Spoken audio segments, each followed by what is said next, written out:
Amazon workers go on strike in Coventry.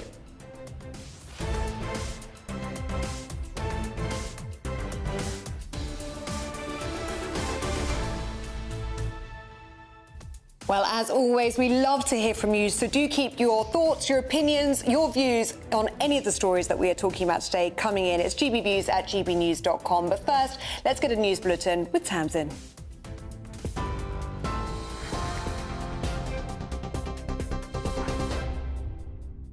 Ellie, thanks very much and good morning from the GB Newsroom. It's 9:32. 34 people have been arrested after riots and violent scenes in Dublin yesterday. A clean-up operation is underway in the city centre after cars were set alight, missiles thrown and shops looted. A number of police officers were also injured. The violence was sparked after 3 children and a woman who was caring for them was stabbed close to a school in the city. A 5-year-old girl is said to be in a serious condition. Garda Commissioner Drew Harris condemned the violence. Yesterday's events were just terrible, between the awful attack which happened at 1:30 in the afternoon and then the subsequent disorder, riot and looting in the city, in our city centre. It's just disgraceful scenes from start to finish.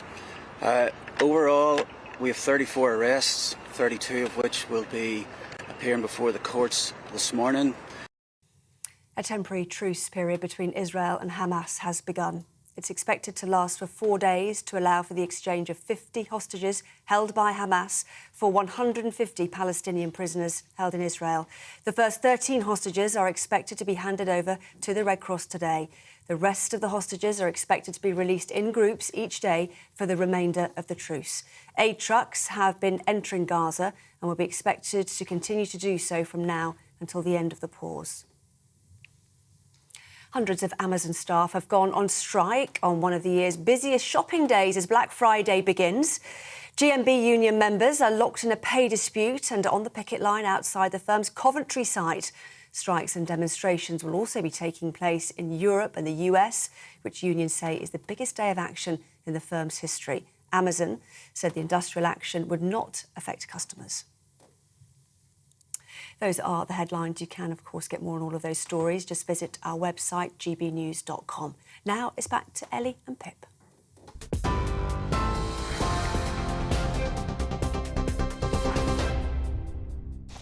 Thanks, Tamsin. Violent protesters rioted in Dublin city centre last night after 5 people, including 3 children, were injured in a knife attack outside a school. More than 400 police officers responded to the situation. Well, a clean-up operation is underway in the city centre after a night of rioting and clashes with police. Cars were set alight, shops were looted, and a number of police officers were injured in the riots. Although the authorities have ruled out terrorism, the police commissioner, Drew Harris, described the riot as a complete lunatic hooligan faction driven by far-right ideology. 34 people have been arrested. And we can see some of the pictures on the screen for us now. Let's get those up again for us now. Really quite shocking scenes in Dublin last night. This is the calmer scene this morning. Police presence clearly very heavy in the city and cordoned off there as well, Pip, obviously aware of tensions that were very, very prevalent there last night. Police have said in a press conference this morning that it was a night of extraordinary violence, not seen for decades. And it looks like some specific shops were targeted. A lot of sports shops were attacked.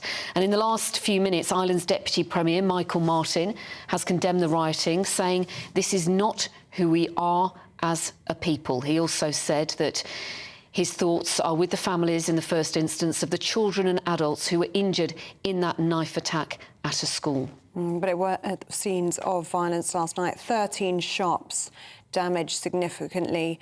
11 police vehicles were set alight.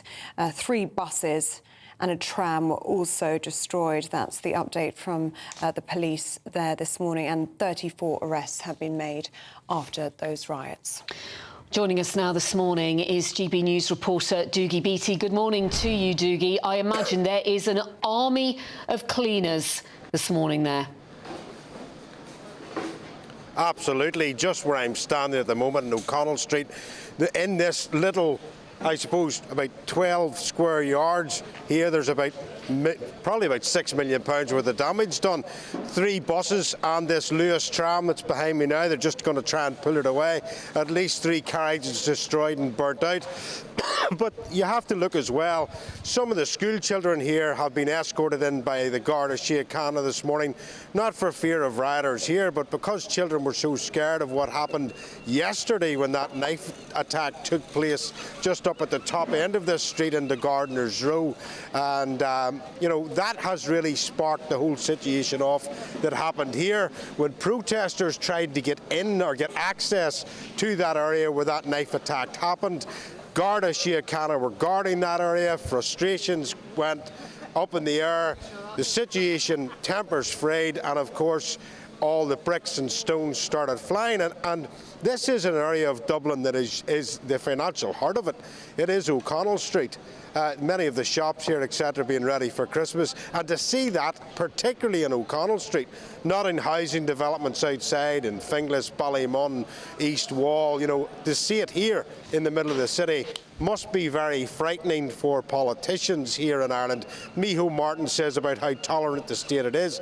He definitely is true in that. But for those politicians to be looking on now and seeing this breaking out in their main financial district, they will be quite worried. Has to be said that the Garda Síochána done a great job here last night. Technically, they did a fantastic job. They closed off all the surrounding roads coming in here to stop anybody else entering the scene, and then pushed into the side streets and made those arrests as those rioters were pushed out into wherever they were going. And that is playbook stuff, actually back from the times of the British Army and how they operate. The RUC took that over. And of course, Drew Harris is the Chief Constable of the Garda Síochána, and he is formerly a very senior officer in the RUC and the PSNI. But this is by no means over, I don't believe, inside Dublin at this minute in time.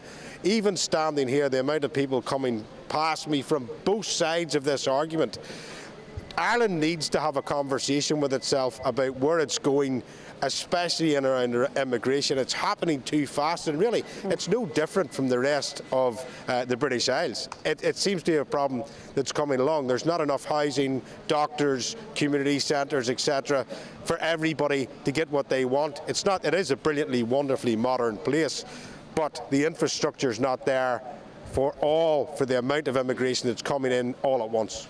Well, Doogie, if anything is clear from last night and the scenes at those riots, as you say, the stones flying, the police cars set alight, the looting of the shops, it does show, doesn't it, that those tensions are bubbling very much away under the surface all the time. And it brings an incident like we saw yesterday afternoon in the city centre for that to come to the fore. I mean, you've mentioned there that the school children being scared to make their way into school this morning. How are the residents of Dublin feeling this morning? Micheál Martin speaking this morning, saying that it's not the city that they know and love, and it's not representative of who they are as people.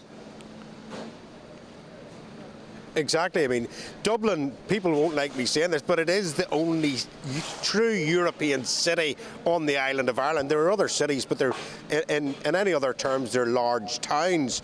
Dublin is a truly European city, and it has a very mixed population in it, like any European city.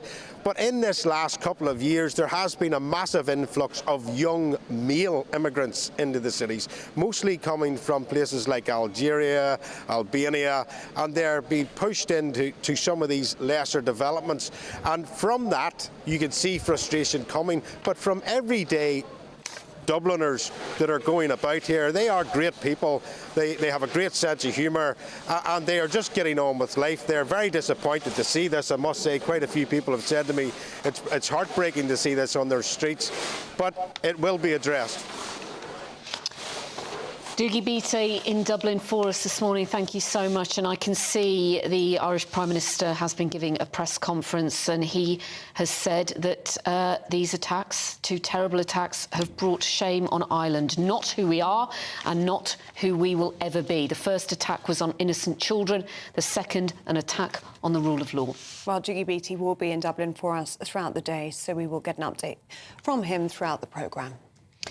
The Prime Minister is facing demands from his own cabinet to cut visas for foreign NHS and care workers after net migration hit a record high. Well, the Prime Minister is considering the measure, part of a 5-point plan being pushed by Robert Jenrick, the Immigration Minister, to meet the party's manifesto pledge to reduce numbers. Former Home Secretary Suella Braverman is leading the Tory revolt, though, calling the migration numbers a slap in the face to the British public, who have voted to control and reduce migration at every opportunity. Well, joining us now is political correspondent Catherine Forster. Very good to see you this morning, Catherine. I mean, we hear Rishi Sunak talk a lot about stopping small boats, don't we? But this is about legal migration, and these figures yesterday suggesting that that issue might be even worse. Yes, the government, as you say, talk all the time about stopping the boats. They've not had much success so far, but they worry about the wrath of voters if they don't deliver on that promise. But really, these legal migration figures, 750,000 people more in the UK in the 12 months ending last December, an absolutely massive number. And this is coming from a party that's been in power for 13 years, a party that spent many years saying they would get net migration down to the tens of thousands, a party that was then elected under Boris Johnson in 2019 when net migration was 230,000, pledging overall numbers will come down. And here we are with basically the number of people equivalent to the size of a city, about the size of Leeds. Really incredible. So real concern now within the cabinet and within the right of the Tory party that they have to do something dramatic to try to get a grip on this before the next election. So Robert Jenrick, the immigration minister, yes, suggesting a 5-point plan, including cracking down on dependents coming in with social care workers, potentially a cap on the numbers coming in for health and social care. But really, the thing is that these figures are as a direct result of choices that the government have made, because pre-Brexit, we couldn't control the level of net migration because of free movement within the European Union. Now we do have control, but it suits the healthcare sector, the education department, get the money from students coming in to the education sector. We've got a shortage in the NHS and social care, so it suits the health department to have these numbers. The Treasury like the money that come from extra workers coming in. But the Home Office, who are supposedly responsible for, overall numbers and security of borders, facing some really very difficult questions. And I do wonder what voters will make of this at the next election. Yeah, very difficult questions indeed. Catherine Forster for us in Westminster. Thank you very much. Well, Conservative MP Phil Davis is with us in the studio to talk about all this. Good morning to you, Phil. It is a problem. It is something that all parties say is a problem, these net migration figures. But the Tories, they have had 13 years to sort this out. Well, I mean, the figures are completely unacceptable and unsustainable, and they've got to, the figures have got to come down. There's no if-in or but-in about it. It's completely unacceptable.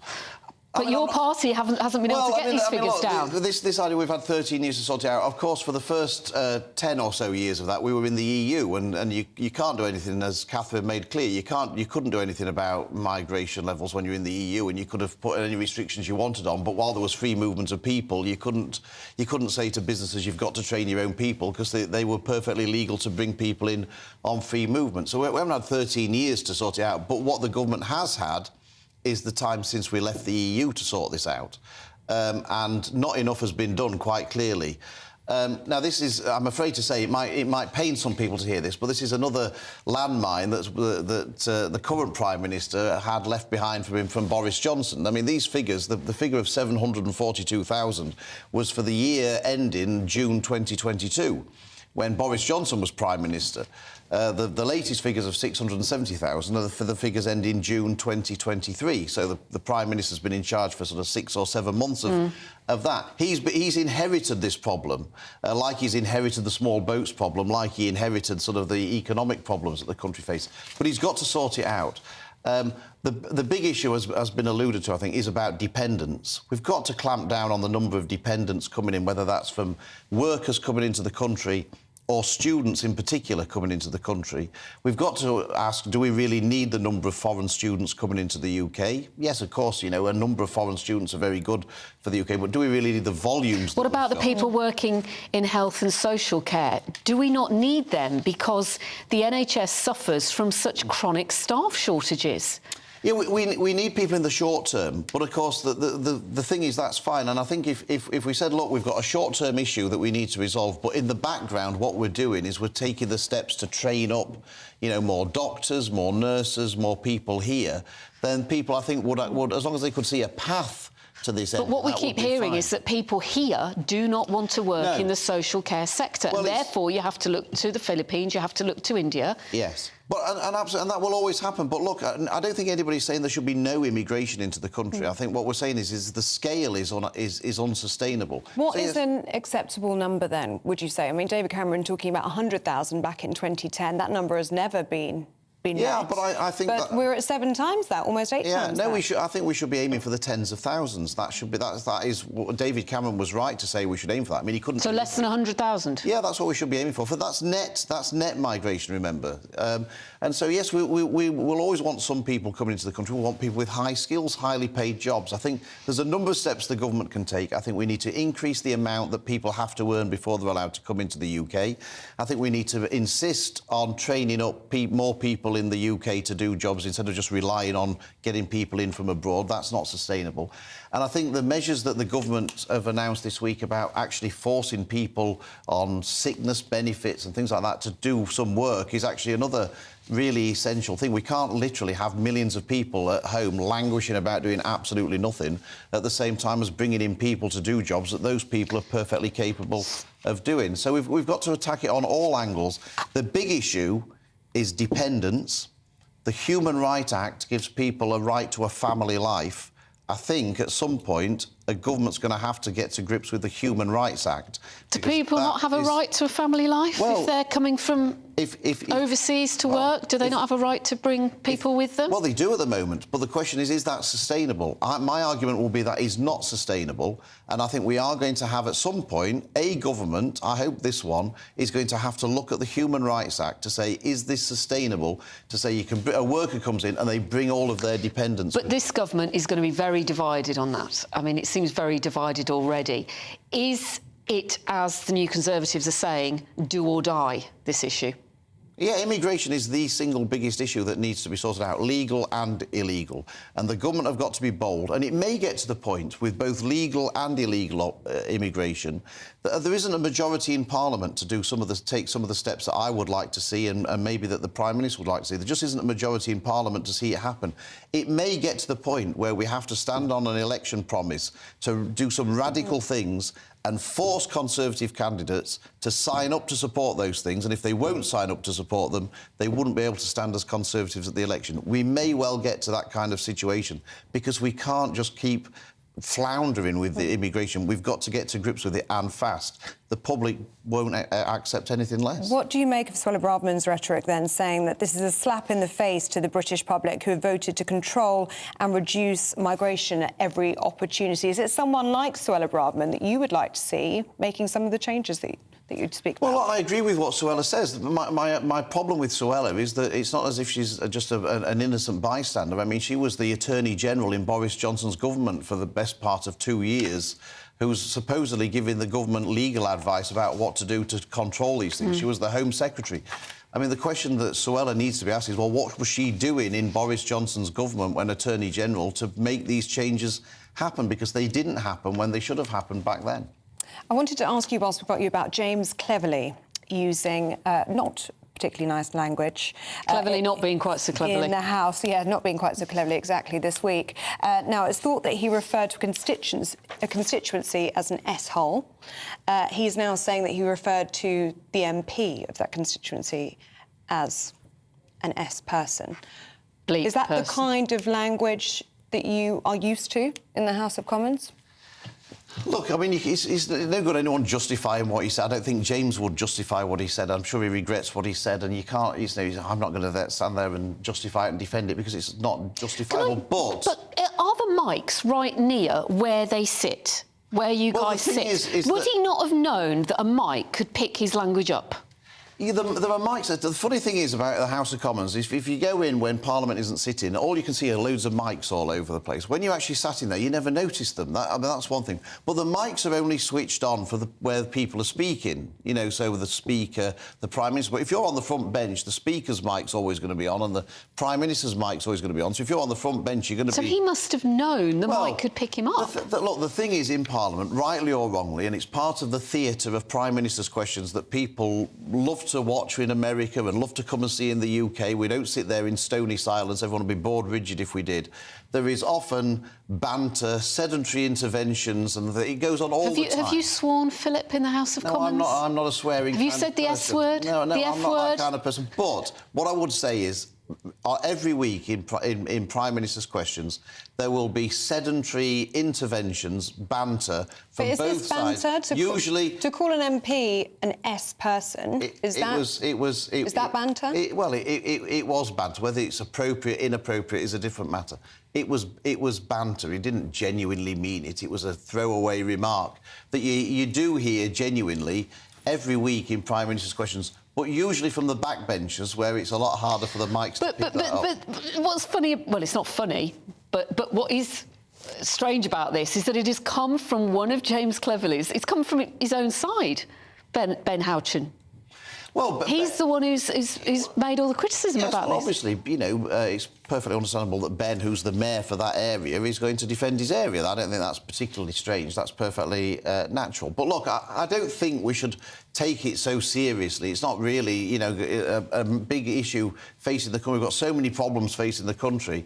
James Cleverly's rather misguided attempt at banter is not really, I don't think, something that we should worry too much about as a country. We've got much bigger things to worry about than that.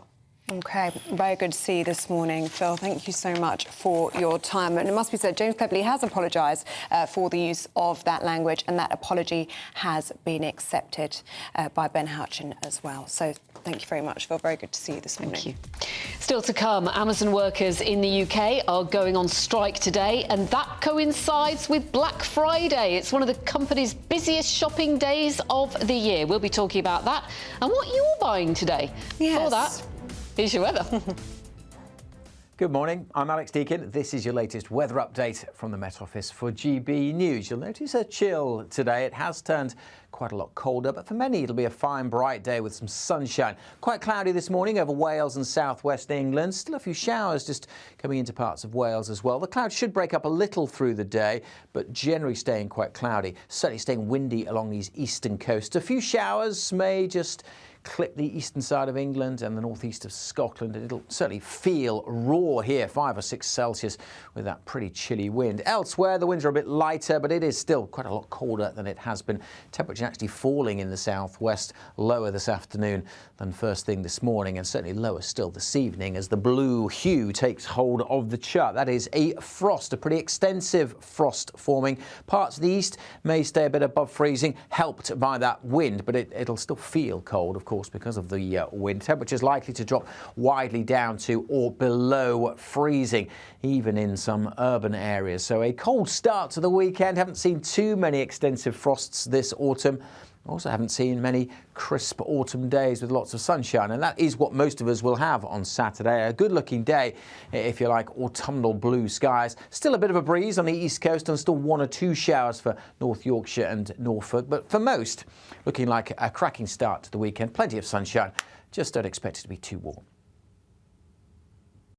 You're watching Britain's Newsroom. Up next, GB News presenter Arlene Foster will be with us to break down the chaos in Dublin overnight. And we're going to hear more from the Irish Prime Minister, who's been speaking in the past 30 minutes. This is Britain's Newsroom on GB News, the People's Channel.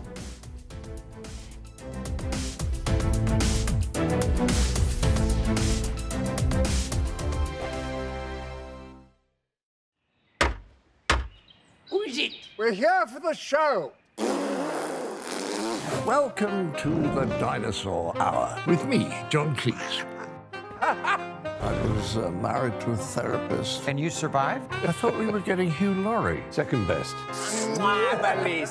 You interviewed Saddam Hussein. What's that like? I was terrified. I'm playing strip poker with these three. Oh! No, thank you. My CDs need to be put in alphabetical order. Are you going to be problematic again? The Dinosaur Hour. Sundays on GB News. Good afternoon, Britain. Good afternoon, Britain. Join us, Tom and Emily, to find out what's happening in the heart of Westminster and why it matters to you. Weekdays from midday, we bring you the most compelling stories from across the United Kingdom. And from your doorstep to our inbox. That's right, we want to hear from you. GB News, Britain's news channel. I think the most exciting bit for me is talking to people. People who I think are ignored often by the major news channels. We're going to give news they want to hear. There's a voice there that needs to be heard. I think there's a chance here for a diversity of opinion to be expressed, which you don't find elsewhere. It's really exciting. We don't hold back. We're free to say how decisions that are taken here affect us all around the country. Only on GB News, the People's Channel, Britain's news channel. I'm Michelle Dewberry, and I'm not here to tell you what to think. I'd much rather hear what you have to say. So, send in your opinions to gbviews@gbnews.com. Keep them clean, and you never know, I might read them out. With my panel here on Jubes & Co, we debate, we get stuck into the issues of the day on a show where all views are welcome, especially yours. GB News, the People's Channel, Britain's news channel. In the GB Newsroom, we bring you the news as it happens. With our team of dedicated journalists across the UK, we're ready to give you accurate reporting every day. When the news breaks, we'll be there with bulletins on GB News, the People's Channel, Britain's news channel. Your weekend starts here with Friday Night Live with me, Mark Dolan, 8 till 9 on GB News. Big stories, big guests and big laughs as we get you ready for a cracking weekend.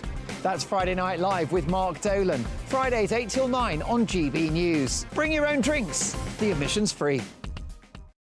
GB News, unlike other broadcasters, isn't obsessed with the London-Westminster bubble. We think there's a nation beyond the M25, and that's why we talk about the issues that matter across the land. Join me on State of the Nation, 8 to 9 o'clock, Monday to Thursday, on GB News. Daisy's listening, and you should too. Tired of the usual focus-tested, pre-prepared Westminster runaround? Well, so am I. So you want higher taxes? Is your department to blame for this? Are you rethinking this policy? Every Sunday at 9:30, I'll be sitting down with those in power to get the truth about the issues affecting you. Let's be honest, we've known about the cost pressures of this project for years, not months. That's the Camilla Tominey Show, a politics show with personality. On GB News, the People's Channel, Britain's news channel.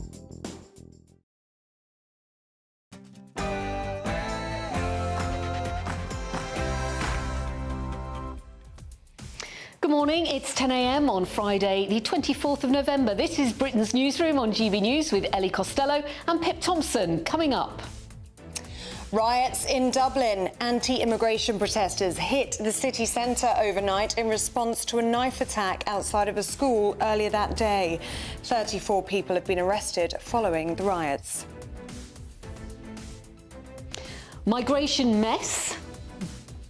Rishi Sunak is under intense pressure from within his own party to cut migration figures. Former Home Secretary Suella Braverman says current numbers are unsustainable and a slap in the face to people in Britain.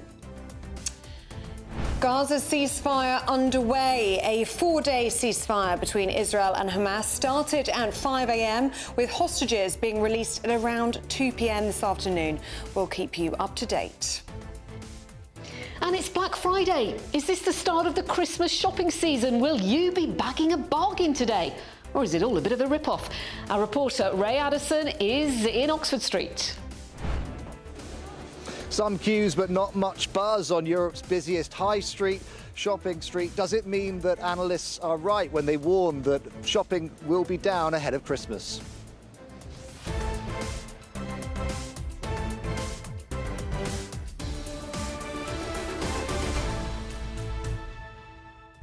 And we've had so many of your emails already this morning. We'll be sharing some of those with you shortly, but do keep them coming in, gbnews@gbnews.com. But first, let's get a news bulletin update with Tamsin.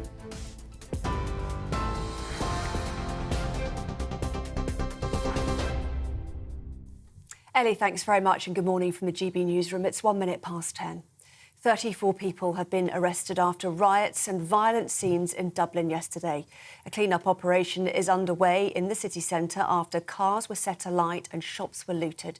A number of police officers were also injured. The violence was sparked after 3 children and a woman who was caring for them were stabbed close to a school in the city yesterday. A 5-year-old girl is said to be in a serious condition. Garda Commissioner Drew Harris has condemned the violence. Yesterday's events were just terrible, between the awful attack which happened at 1:30 in the afternoon and then the subsequent disorder, riot and looting in the city, in our city centre. It's just disgraceful scenes from start to finish. Overall, we have 34 arrests, 32 of which will be appearing before the courts this morning. Well, speaking a short time ago, Taoiseach Leo Varadkar said the people involved in the unrest have brought shame on the country. Those involved brought shame on Dublin, brought shame on Ireland, and brought shame on their families and themselves. These criminals did not do what they did because they love Ireland. They did not do what they did because they wanted to protect Irish people. They did not do it out of any sense of patriotism, however warped. They did so because they're filled with hate.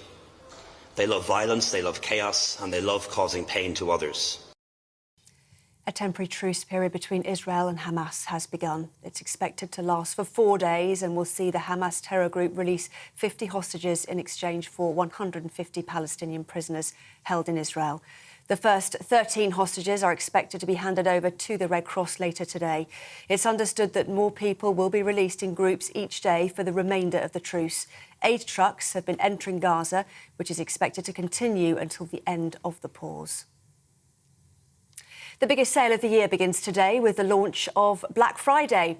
Shoppers will be able to grab a bargain as thousands of retailers cut prices. It comes as consumer confidence seems to have bounced back despite the ongoing cost of living concerns. Data from GfK suggests consumers are set to loosen their purse strings and enjoy the festive season. Confidence in the general economy over the next 12 months also saw a boost. Black Friday deals are expected to last until Monday. But these shoppers told GB News reporter Ray Addison they're not quite ready for the festive shopping season. Are you going to be getting involved in Black Friday shopping today? No. Why, sir? Not at all, no. In Black Friday shopping today? No. Why? I don't know, I'm working today. You're not excited by the deals? Do some pre-Christmas shopping? No. Is money tight at the moment? Not really. No, you're good? Yeah. OK, thank you. Hey guys, sorry, can I stop you for a second? Are you here for the Black Friday sale? No. No? No shopping today? No, McDonald's, I think of anything worse. Really? What about later on? No, maybe online, not here though. Well, hundreds of Amazon staff have gone on strike on one of the year's busiest shopping days. GMB union members are locked in a pay dispute and are on the picket line outside the firm's Coventry site. Strikes and demonstrations will also be taking place in Europe and the US, which unions say is the biggest day of action in the firm's history. Amazon said the industrial action would not affect customers. A union member on the picket line said the strikes won't stop until there's a pay rise. It's a poverty wage, they're struggling to put food on the table and struggling to pay the rent. They're in debt from month to month. It's not too much to ask, it's a multi-billion-pound company, they can afford it, but unfortunately they're not listening. Today on Black Friday, it's a global strike. We've got strikers in the US, Italy, Spain. You know, this is kind of going, there's about 30 countries participating in protests. You know, people are getting fed up now of Amazon. And I think, you know, they're showing their strength here and this will continue. Well, those are the top stories. This is GB News across the UK on TV, in your car, on digital radio and on your smart speaker. Just say play GB News. Now it's back to Ellie and Pip.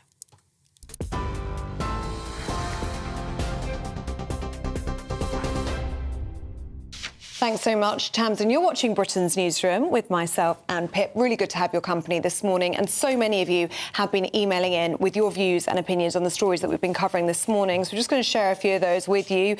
David's been in touch on the net migration figures that came out yesterday. He says, do what Australia and Tony Abbott did all those years ago. That's his stance. And good morning to you, Steve. You say the only thing that will save the Tories from being decimated is replacing Rishi Sunak with Suella Braverman. People have had enough. Yeah, I'm sure lots of you at home agree with that. Lots of you talking about the Dublin riots, of course, those shocking scenes in the city of Dublin last night. Steve, good morning to you, says this was an anti-immigration riot. Why do politicians do nothing about immigration? And Peter, good morning. You say the Ireland demonstrators should stop being called far right. They are not. They represent the silent majority who have had enough of uncontrolled immigration. Yeah, and Steve says this has been building up for months. Just by what you see on social media, the people in Dublin are just not happy with migration. So do keep your views coming in on any of the stories that we're talking about today. gbnews@gbnews.com.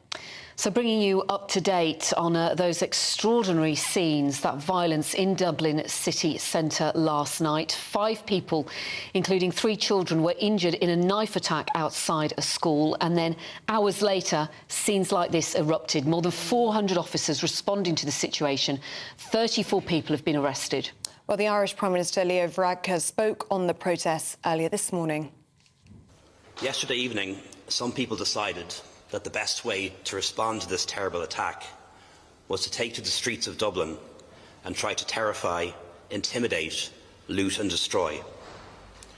Their first reaction to a 5-year-old child being stabbed was to burn our city, attack its businesses and assault our Gardaí. As a result of their actions, buses and trams were set on fire, innocent passers-by were intimidated and pregnant women in Rotunda Hospital were made feel unsafe and in danger. These people claim to be defending Irish citizens, yet they put in danger the newest and most vulnerable and most innocent people. Those involved brought shame on Dublin, brought shame on Ireland, and brought shame on their families and themselves. Leo Varadkar speaking a little earlier. Well, joining us now is GB News reporter Doogie Beattie, who is in Dublin for us. Doogie, the worst violence, police say, that Dublin has seen in decades. What can you tell us about how quickly police responded? Because Leo Varadkar has suggested there will be some sort of review to look into the response. Well, this reminded me of scenes of Belfast in the 1980s, and it must be said Drew Harris and the Garda Síochána responded extremely quickly and got what was a very bad situation under control extremely quickly. I mean, there is millions of pounds worth of damage done, but if the guards hadn't have done it in the way that they did it, it would have been much, much worse. I mean, you can see them pulling out this tram from behind me now. It's burnt out and every window is out of it. But what they did was they closed off the streets and stopped anybody, including the press, getting in. And then they contained it and then pushed them up the streets and into the side streets, and there they made their arrests. And it was textbook. It was very, very well done by the Garda Síochána. You cannot say that there was, I mean, there could be problems in amongst it that we didn't see. But if you were to have to put down a training course and say, you would look at that last night and say the Garda Síochána done a pretty marvellous job of controlling the situation, and pretty quickly. Now, it did go on for 3 hours, but in those 3 hours, you know, you've got to say that there was bricks, bottles, fireworks. They were burning out buses and trams, and of course smashing and looting shops. So to get that under control in that very short space of time, Drew Harris done pretty well. As you say, as though things are calmer this morning, do you think there's any risk of any more violence? Well, I think if the politicians don't start listening, and they all, of course, will come off with what they're coming off with because they have to, but this will definitely scare any politician in Ireland to see this on the streets of Dublin. Dublin's a multicultural European city. It's a very modern city, and to see this type of stuff out of Dubliners would be quite worrying for any politician. And of course there is a coalition here between Fine Gael and Fianna Fáil and the Greens, and it is shaky at the best of times. Of course Micheál Martin, who's the Taoiseach, is a Fianna Fáil member. Leo Varadkar, who is the Taoiseach, the Prime Minister, he is Fine Gael, and they are standing here probably this morning having a look at this thinking, well, we will need to do something, because if we don't, we will not be seen to be listening. And of course, let's not forget what's at the heart of this. What really sort of sparked this off was a stabbing of 3 innocent children and a 30-year-old woman, and that has yet to work its way out. Is it over? I don't know, would be the honest answer. GB News reporter Dougie Beattie in Dublin for us this morning. Thank you. And we're joined in the studio by former DUP leader and fellow GB News presenter Arlene Foster. Really good to see you this morning, Arlene. Really quite shocking scenes in Dublin last night. As Dougie was just saying, we saw looting, police vehicles burnt. We saw a tram there that had been burnt out as well. Leo Varadkar speaking this morning, describing the people who partook in that violence last night, saying they're not patriots, they're anarchists with hate in their hearts. What did you make of that? Yes, I mean, I thought Leo was very, very strong and wanted to send out a very strong message this morning when he was addressing the media. When I listened to the Taoiseach, Micheál Martin, I thought he was not as forthright, and he was talking about this isn't who we are, take a step back from this, Ireland's a welcoming country. But Leo has gone out very, very hard, and I think he's trying to say, look, we're not going to have this. This is not going to happen in Ireland. And he's been very strong in his support for Drew Harris, who's the Garda Commissioner. Of course, Drew Harris was the Deputy Chief Constable in Northern Ireland, would have had a lot of experience in dealing with rioting, unfortunately, in Belfast in the 80s and 90s. So Drew has a lot of experience in how to deal with these sorts of things, so he's giving his full support to them. But look, there are difficulties, there are problems in Dublin, and I remember very well Dougie Beattie, our GB News reporter, reporting on some of the difficulties in what's called the East Wall area of North Dublin back about a year ago, when there were protests about asylum seekers. Asylum seekers were in a building in their area. They weren't happy about it. They met the government ministers. They were expressing concern. So this has been going on for quite a while. It's been bubbling under the surface. And I think what you seen yesterday with the dreadful attack on those children and the woman was it was almost like they lit a touch paper and away it went. And it is very distressing for people in Ireland to wake up to seeing the destruction that happened in the city last night. And people in Dublin today will be very nervous, and especially the immigrant community will be very scared indeed, I would have thought. Which is very large in Dublin, actually. Yeah. You know, when the immigrants come to Ireland, they tend to settle in the urban areas, and Dublin would have a lot of immigrants in that area. And I noticed that when Leo Varadkar was asked the question by media about further violence and the risk of further violence, he said, look, I know that protests are being planned online, and we're going to have to look at that and to support the police in dealing with any unrest that happens. And don't forget, Dublin is a huge tourism mecca. A lot of people come to Dublin from all over the world, so this is damaging.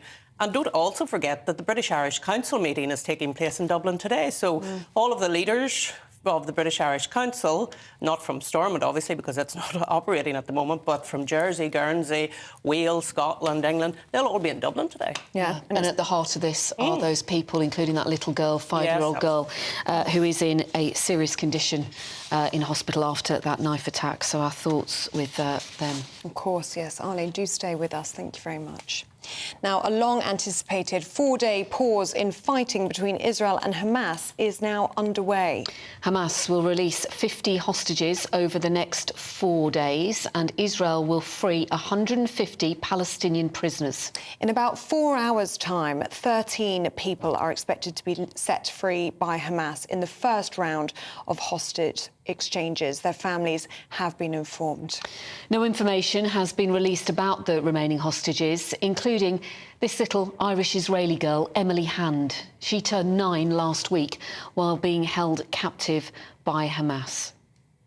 Well, we're joined in the studio now by our Home and Security Editor, Mark White. Good morning to you, Mark. And that clock is now ticking down, isn't it, to when those first hostages, we hope, will be released by Hamas? Yeah, I mean, so far so good in terms of the truce. It seems to be holding after a bit of a shaky start. There were some exchanges of fire in the minutes after this truce started at 7 a.m. local time in Israel, which of course is 5 a.m. our time here in the UK.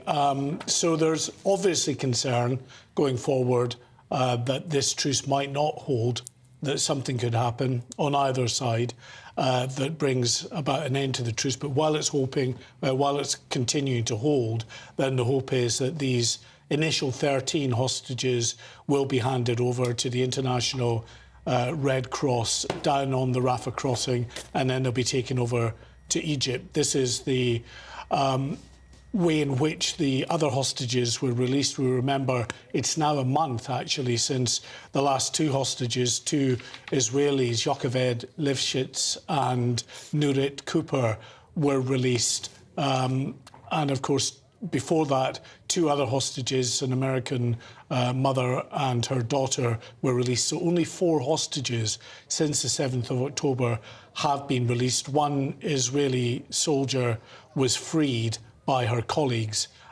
in a rescue operation, but that's it. And there's believed to be at least 240 hostages still in captivity. So the hope is, as we go on and go forward, that over the next few days, if that truce holds, then we could get up to 50 hostages released, and at the same time, about 150 Palestinians who are being held in prisons in the West Bank will be released as well. And in terms of the identity of the hostages released today, we understand the families now know. We understand it is mothers and children. I remember being haunted, I don't know whether we have the pictures, haunted by the images. I think of the mother with the 2 little boys. I think the little boy was maybe only a few months old. He wasn't even walking. She could, and her children, be on that list today. She could be, but, you know, there are quite a lot of women and children amongst the hostages that have been taken. So, you know, in the initial 13, we don't know if that family that you talk about will be in there. But of course, it's a concern.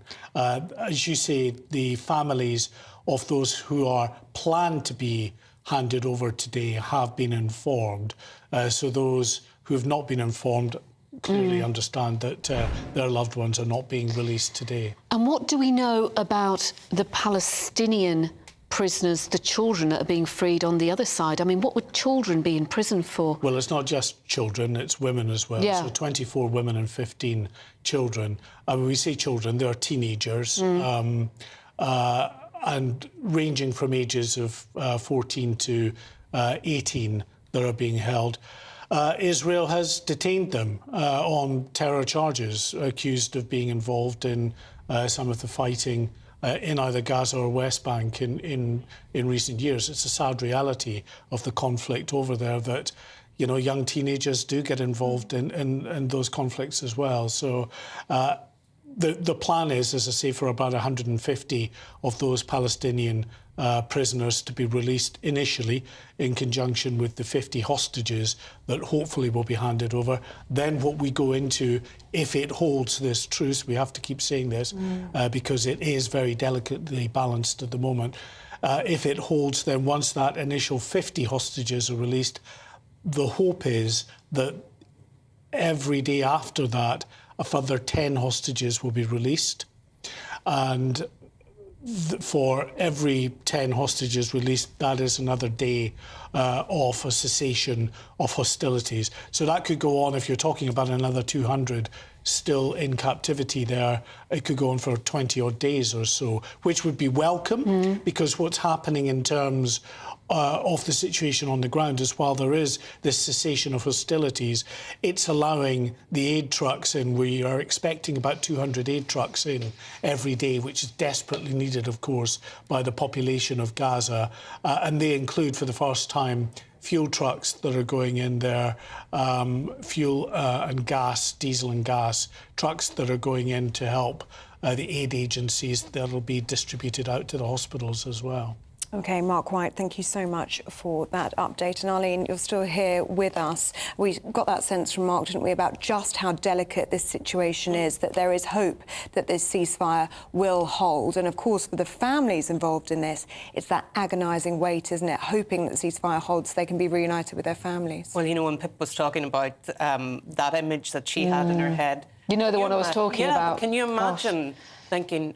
Is it going to be my child? Is it going to be my wife? And then you don't get the call. As Mark says, all the families have been contacted, and then you're devastated again that your loved one's not coming out today. It's a horrific situation. And frankly, sometimes I think our media don't concentrate on the fact that these are little children on their own. Well, there's one little girl. There's one little girl whose parents were massacred in the kibbutz by Hamas, and she's coming out. And I think she's got two sisters still alive. Yeah. What mental state? I mean, they will need so much. It's horrendous. Help, won't they, when they're freed? And I am so pleased that we are seeing progress on the hostages, because for a long time we weren't even speaking about them there. So it's so important that those children get out. Absolutely, some of them coming out to horrendous circumstances. Their parents are gone, their siblings are gone, and they're coming out to, you know, a changed life. It's really can't even imagine, can you? But as we were saying, about 3.5 hours now until we hope, all going well, those first hostages are released by Hamas, the first in several weeks. First in a month, didn't you say, Mark? Yes. Yeah, the first since the 23rd of October. Yeah, so it will be significant, especially for those families who've been just the most agonising wait. So, of course, we'll bring that to you on Britain's Newsroom. Still to come, Black Friday is upon us. Is it a time to bag some bargains? Are you going to be out and about or buying online? Or is it all a big con? How do you avoid the scammers? Yeah, we're going to be talking about that and much more. This is Britain's Newsroom on GB News. Good morning, I'm Alex Deakin. This is your latest weather update from the Met Office for GB News. You'll notice a chill today. It has turned quite a lot colder, but for many it'll be a fine, bright day with some sunshine. Quite cloudy this morning over Wales and southwest England. Still a few showers just coming into parts of Wales as well. The clouds should break up a little through the day, but generally staying quite cloudy. Certainly staying windy along these eastern coasts. A few showers may just clip the eastern side of England and the northeast of Scotland, and it'll certainly feel raw here, 5 or 6 Celsius with that pretty chilly wind. Elsewhere, the winds are a bit lighter, but it is still quite a lot colder than it has been. Temperature actually falling in the southwest, lower this afternoon than first thing this morning, and certainly lower still this evening as the blue hue takes hold of the chart. That is a frost, a pretty extensive frost forming. Parts of the east may stay a bit above freezing, helped by that wind, but it'll still feel cold, of course, because of the wind. Temperatures likely to drop widely down to or below freezing, even in some urban areas. So a cold start to the weekend. Haven't seen too many extensive frosts this autumn. Also haven't seen many crisp autumn days with lots of sunshine, and that is what most of us will have on Saturday. A good-looking day, if you like, autumnal blue skies. Still a bit of a breeze on the east coast and still 1 or 2 showers for North Yorkshire and Norfolk, but for most, looking like a cracking start to the weekend. Plenty of sunshine, just don't expect it to be too warm.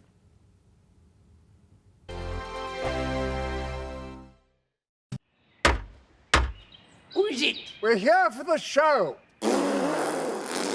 Welcome to the Dinosaur Hour with me, John Cleese. I was married to a therapist. And you survived? I thought we were getting Hugh Laurie. Second best. You interviewed Saddam Hussein. What's that like? I was terrified. I'm playing strip poker with these 3. Ah! No, thank you. My CDs need to be put in alphabetical order. Are you going to be problematic again? The Dinosaur Hour. Sundays on GB News.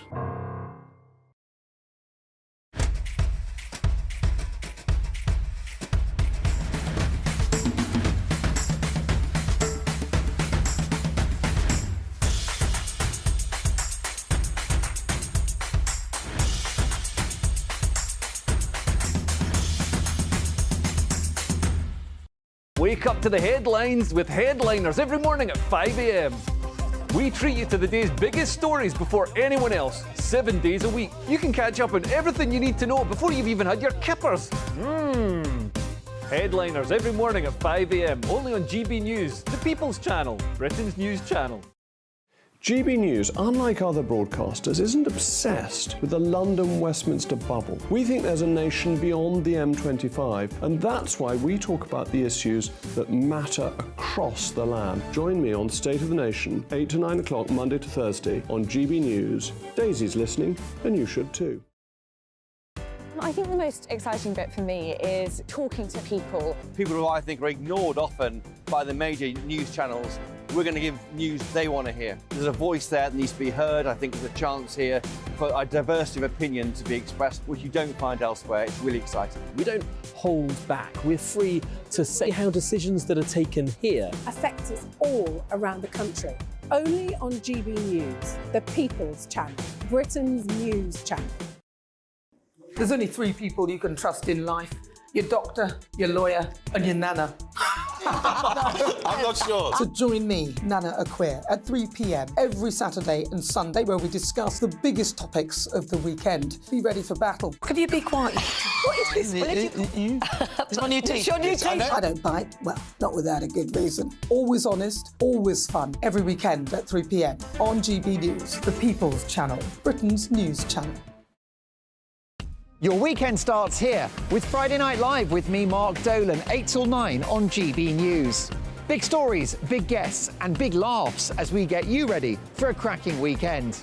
That's Friday Night Live with Mark Dolan, Fridays 8 till 9 on GB News. Bring your own drinks, the admission's free. Tired of the usual focus-tested, pre-prepared Westminster runaround? Well, so am I. So you want higher taxes? Is your department to blame for this? Are you rethinking this policy? Every Sunday at 9:30, I'll be sitting down with those in power to get the truth about the issues affecting you. Let's be honest, we've known about the cost pressures of this project for years, not months. That's the Camilla Tominey Show, a politics show with personality. On GB News, the People's Channel, Britain's news channel.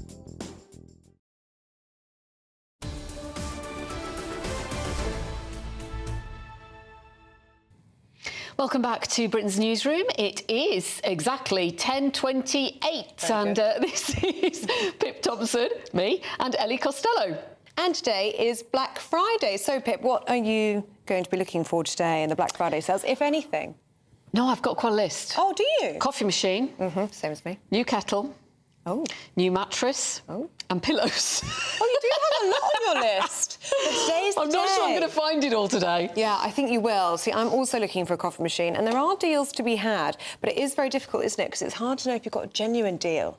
Well, very this difficult. is the thing. I'm not sure that Black Friday used to be what Black Friday used to be, if you know what I mean. Do you remember the pictures a few years ago, and it was 7 a.m. and everybody was waiting to race into a tech store? I can't remember, it was Curry's or something, and it was an absolute bun fight. We haven't seen that so far. Maybe everybody's doing it all online. Yeah, perhaps people are moving online. Well, let's find out, shall we? Let's talk to our 2 reporters who have gone out to the shops today. GB News reporter Ray Addison is in Oxford Street in London, and Tony Maguire is at John Lewis in Glasgow. Very good morning to both of you. And Ray, let's go to you first. Have people been queuing up outside the shops in anticipation for the Black Friday sales? Well, I got here bright and early this morning, and I was expecting to see loads of queues all over the place along Europe's busiest shopping street. However, I only saw some queues outside of Zara. Apparently, there's some tracksuit bottoms that everybody is after, but pretty quiet apart from that. Although I did manage to speak to some shoppers and find out if they planned to spend today. Are you going to be getting involved in Black Friday shopping today? No. Why, sir? Not at all. In Black Friday shopping today? No. Why? I don't know, I'm working today. You're not excited by the deals? Do some pre-Christmas shopping? No. Is money tight at the moment? Not really. No, you're good? Yeah. Okay, thank you. Hey guys, sorry, can I stop you for a second? Are you here for the Black Friday sale? No. No? No shopping today? No. Think of anything worse. Really? What about later on? No, maybe online, not here then. Well, Harry Haran is the supervisor at collectibles shop Millennia on Oxford Street. He joins me now. Harry, thanks so much for joining. Now, I noticed from the window behind you that you don't have lots of sale and discount signs in there. You've opted out of Black Friday. We have actually, because we have year-round discounts. So we're pretty confident of doing well. We do mostly towards, like any other day. But yeah, I mean, Black Friday will have a few more people, but we have some very niche stuff that, people absolutely, love to buy. So certainly we're looking to make good on today, for sure. What do you think of the footfall at the moment? Is this more at the moment than you would regularly see on a typical Friday? We'd expect a little bit more, but generally I think it's a little hard. It looks more like a Saturday today, so I think it's looking up for sure, and I think people will slowly trickle in. I think they've got a lot of plans for today, for Black Friday, and I think they will really want to cash in today. Now, in terms of staff, although you're not offering discounts, you have doubled your staff because you're expecting more people. Absolutely, yes, because, we had about half the staff yesterday, and today we've just doubled it. So it'll all be slowly trickling in, but yeah, we're expecting it to be good for sure. Harry Haran from Millennia, thank you so much for joining me. So some forecasters are saying that spending's actually going to be decreasing ahead of Christmas, and that these Black Friday weekend sales will increase slightly on 2022, but obviously will be impacted by the cost of living. Thank you very much, Ray. I wonder if he's squirreled away some goodies in that rucksack of his on his back. Sure he has, yes, keeping them close to him. Let's talk to Tony Maguire, who is at a John Lewis store, I understand, in Glasgow. You're at it, you're not in it, Tony, but how busy is it looking? Indeed, well, certainly our John Lewis is actually inside the Buchanan Galleries here, and we all know that the shopping centres aren't particularly fond of journalists getting in. But needless to say, on the street here it is busy. There are lots of Black Friday shoppers, and people are indeed shopping like it's 1999, whether or not. Money. Are you getting involved in the Black Friday sales? I'm getting today? involved in the Black Friday. What are you buying this year? I'm buying loads of TVs. Loads of TVs. Loads of TVs. I hope this you're year. not selling them on again. No, I'll be keeping them for my hotel. I'll be looking after them. Don't worry about Fabulous. that. Well, listen, it's certainly quite busy here today, but no bun fights, as you said, and it does still feel like a lot of people are shopping online. And just to very quickly throw my 2 cents in, I know there's a lot of talk. How do you avoid the scammers? I, for one, like those price tracking websites like Camel. So if a deal shows you as being half price, well, is it half price? Is it half price of what it was a month ago? That's how you can avoid paying over the odds and getting fooled by those flashy stickers with low load bargains. Tony, you are fantastic, giving us some really good tips there, and you made a new friend as well, so thank you very much for introducing us to him. And Glasgow looks so festive as well, so thank you so much. They'll really be going good shopping to see you together. both. This one, they will, yeah. Going to watch TV together maybe, and all those new TVs he's just bought. Look, we're going to get a news update for you with Tamsin.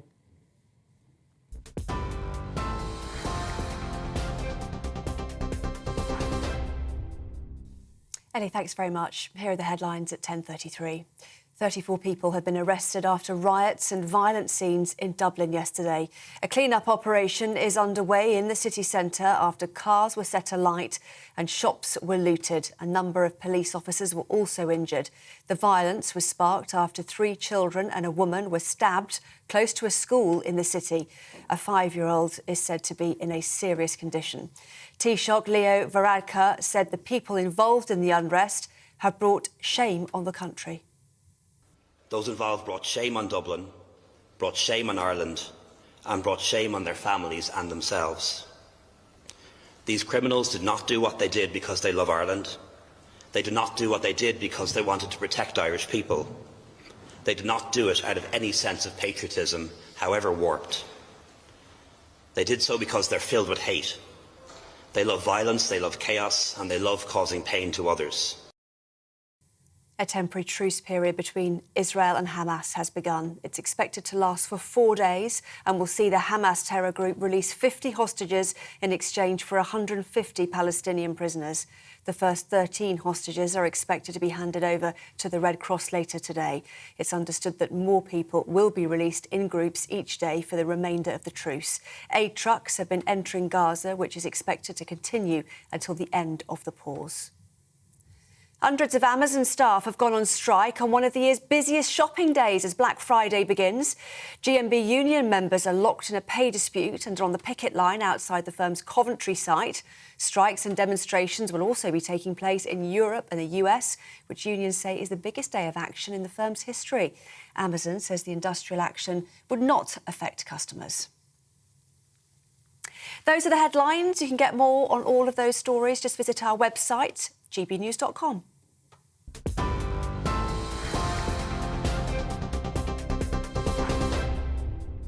For stunning gold and silver coins you'll always value, Rosalind Gold proudly sponsors the GB News Financial Report. Here is a snapshot of today's markets. The pound will buy you $1.2553 and €1.1509. The price of gold is £1,589 and 41 pence per ounce. And the FTSE 100's at 7,465 points. Rosalind Gold proudly sponsors the GB News Financial Report. Still to come, how are the Christmas trees looking where you live? Or are they a bit wonky? Because there's a very wonky Christmas tree in one Cambridgeshire town. Critics are blaming it on, lazy groundwork, but fans are rather enjoying it. We'll be showing you that in a bit. Yeah, apparently lots of people comparing it to the Leaning Tower of Pisa, so we'll show you that shortly. This is Britain's Newsroom on GB News.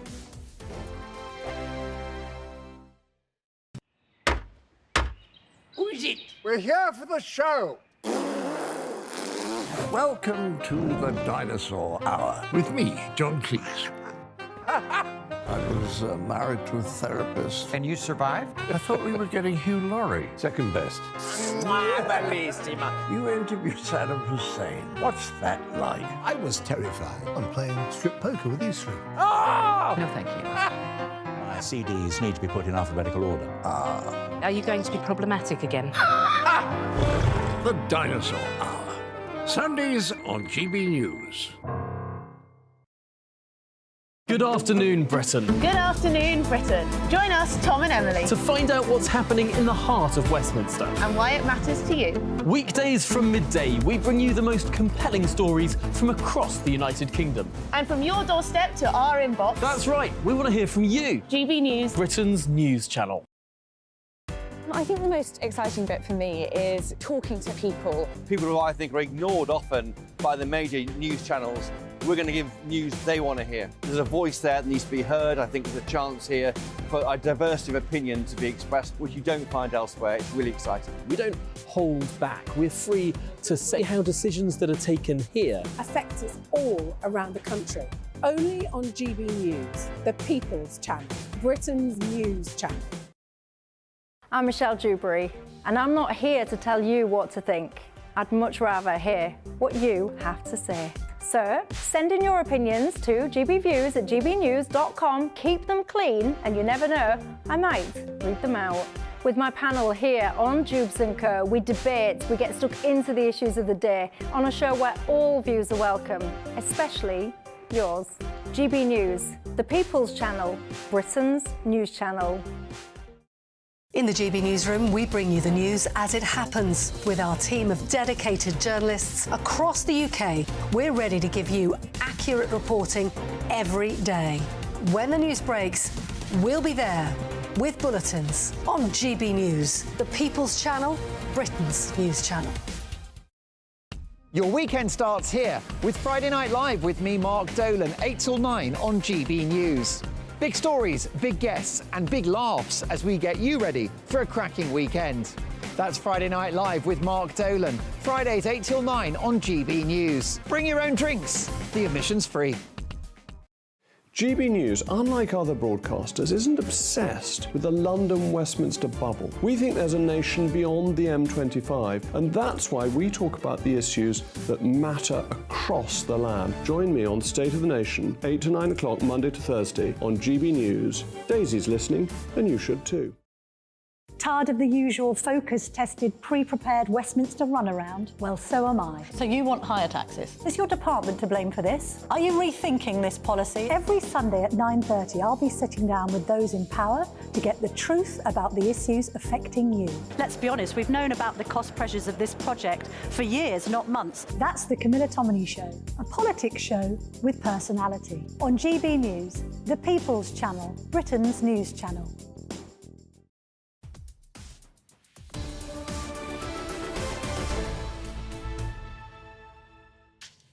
Welcome back to Britain's Newsroom on GB News with Pip Thompson and Ellie Costello. Now, in the last few moments, the Prime Minister has been speaking. He's at Nissan's Sunderland plant today, but he's been talking about the Israel-Gaza conflict and this expected hostage release in the next few hours. Here's what he had to say. It's obviously the first step. We need to make sure everyone abides by the terms of the agreement, and we want to see all hostages released, including protecting the safety of British nationals that are involved. I'm grateful to Qatar for the role that they've played. We're continuing to work with all our partners in the region, whether that's America, Israel and Egypt and others, to make sure that this deal sticks and we can continue to do what we want to support everyone in Gaza, get more aid in, and to ensure the safety and release of all hostages. Well, I'm very pleased to say that we're joined by political commentator Matthew Stadlen and broadcaster Mike Parry to react to this. So, Matthew, let's start with you, shall we? Hearing there from Rishi Sunak in Sunderland saying he really hopes this ceasefire sticks. Well, yeah, and that seems to be a sort of progression from where we were, because there was all this debate, wasn't there, about ceasefires and humanitarian pauses. My understanding, this is just a 4-day pause in hostilities, and Israel has been absolutely clear that it's going to continue bombing Gaza and fighting Hamas afterwards. And it's a very interesting state of affairs, because on the one hand they're negotiating hostage release, but they're negotiating with a terrorist organisation that they say that they're still going to go after once those hostages have been released. So it's very surreal. I think it's sort of unprecedented. And I guess Sunak is just trying to juggle a lot of balls, say that he wants the hostages released, but also he's concerned about the humanitarian situation in Gaza. Mike, there is a suggestion that, as Matthew said, this is a pause, this isn't the end of it, and the military are going to keep going hard and fast into Gaza, further south, which is where thousands of people are still trying to shelter. I totally agree. I think when our Prime Minister talks about the ceasefire sticking, he means over the 4 days. He doesn't mean in perpetuity, because we know there's not going to be a ceasefire, because Israel would regard any sort of extension of the ceasefire as them having given up. They want to destroy Hamas. They seem to be doing quite a good job, if we believe the broadcast they've been giving us about rubbing out, a lot of the top Hamas people, pushing in on a ground offensive which hasn't caused the sort of mass carnage that we thought it might. And I think they're doing a very good job. But at the end of the day, we haven't seen any hostages yet, OK? What sort of condition will these hostages be in when they come out? And what sort of stories will they tell us? And let's not forget, even if the number who have been allocated freedom come out today, there's another 190 somewhere else, probably in those tunnels. Did you just say it hasn't caused a mass carnage in Gaza? Well, you expected? The sort of mass carnage... Pictures I've seen, it's carnage. Yeah, well, what I'm saying is the sort of carnage we might have expected was an all-out Israeli assault on the northern part of Gaza before they'd advised citizens to move to the south, before they'd dropped leaflets, before they'd sent messages to people saying your building is going to be bombed. I think the Israelis have shown a lot more care in this war than Hamas. So I just want to come in on that. I think you're right about the ceasefire. I think he is just talking about that sort of temporary ceasefire. But as far as what's going on in Gaza is concerned, I mean, yeah, Israel has made efforts to try to... Huge efforts. Has made efforts to try to protect civilian lives, but that hasn't stopped it, if the figures are to be believed, killing 13,000 plus human beings, some of whom, of course, will be terrorists. Many of them and Israel will be needs to go after these terrorists. But we're also told that 5,000 of them are children. So it's all very well saying that they've given an hour or two for people to vacate a high-rise building, get all of the stuff that they have built up over their lifetime and get out of there, otherwise they'll be bombed to bits. But I can tell you, if you're on the ground in Gaza, including journalists, an extraordinary number of journalists have been killed, it's a terrible, terrible, but what's terrible the alternative, situation. Matt? What is Israel's alternative? Israel's alternative is not to go into Gaza and try and root out Hamas, in which case there wouldn't be any casualties. But if they build Hamas bases underneath hospitals, which we know they do, there are going to be casualties. In any war, there are civilian casualties. So you ask what's the alternative. Let me put it back this way to you. How many children should die as Israel tries to root out Hamas? None. Would you say 10,000, 100,000? Should everyone in Gaza die? We're talking about a sliding scale here. I'm not saying Israel shouldn't have done anything. What happened on October the 7th, as I said from the beginning, repeatedly here on GB News, was an act of medieval savagery, the like of which I'm not sure I've been told about in my lifetime reading the news. That doesn't mean to say that thousands upon thousands of children should or have to die. Innocent children have to die in order to combat it. I Israel has agree. been very effective in the past as assassinating members of Hamas. What they are doing now is wide-scale destruction, and in my view, it's unjustifiable. Well, there are claims, what do you think, that Israel is committing genocide? I'm not going to use words like that. I don't think it's helpful. But what it is doing is forcing 1.7 million people to be displaced, at least temporarily. I think the problem is, Mike, is that these people that are displaced, they can't actually get out of the area. It's so unique, this conflict. They cannot get out into Egypt. They can't, because the people who run governments in the Middle East do not want the people from Gaza. Egypt won't even open their borders to allow people to go into Sinai. This is because of the fear that they will bring this problem from Gaza into the other countries. Well, Hamas terrorists could get into Egypt. Of course, yes, I understand that. Of the numbers, the 13,000, Matt quite rightly points out, I've heard that up to 40% of those people could be terrorists because there are a lot of terrorists there. And when you say, look, I want no children killed, but the problem with Hamas is they encourage civilians to live around the bases where they have their arms. And can I just say, please, the reason that they have to do it was because you must have heard other Hamas terrorists say October the 7th was only the start. We will do it again and again and again. That doesn't mean, Mike, that doesn't mean that Israel should have carte blanche to cause the sort of destruction and loss of human life that is going at the moment. Let's listen to some of the words also that have come out of the mouths of Israeli politicians and the Israeli minister and the Israeli military. I read a piece just a couple of days ago by the intelligence minister, as I understand it, from Israel, who is now talking about the voluntary replacement or displacement of Gazans around the world, saying effectively that if we all care about the Gazans as we claim we do around the West, we should start to rehome them. We should take them as refugees. It will be seen as a very, very sinister suggestion by people right around the world. Let us not, in broad daylight, watch Israel clean a whole population or sizable chunks of a population out of a tiny strip of land. Because if you think that's going to bring Israel peace in the long run, I beg to differ. All we want in Gaza is for Palestinian people to be able to rule themselves. But remember, they voted Hamas in as their government, and the problem's been going on ever since then. And what happened after they voted Hamas in? Hamas executed those political opponents who had opposed them in the elections.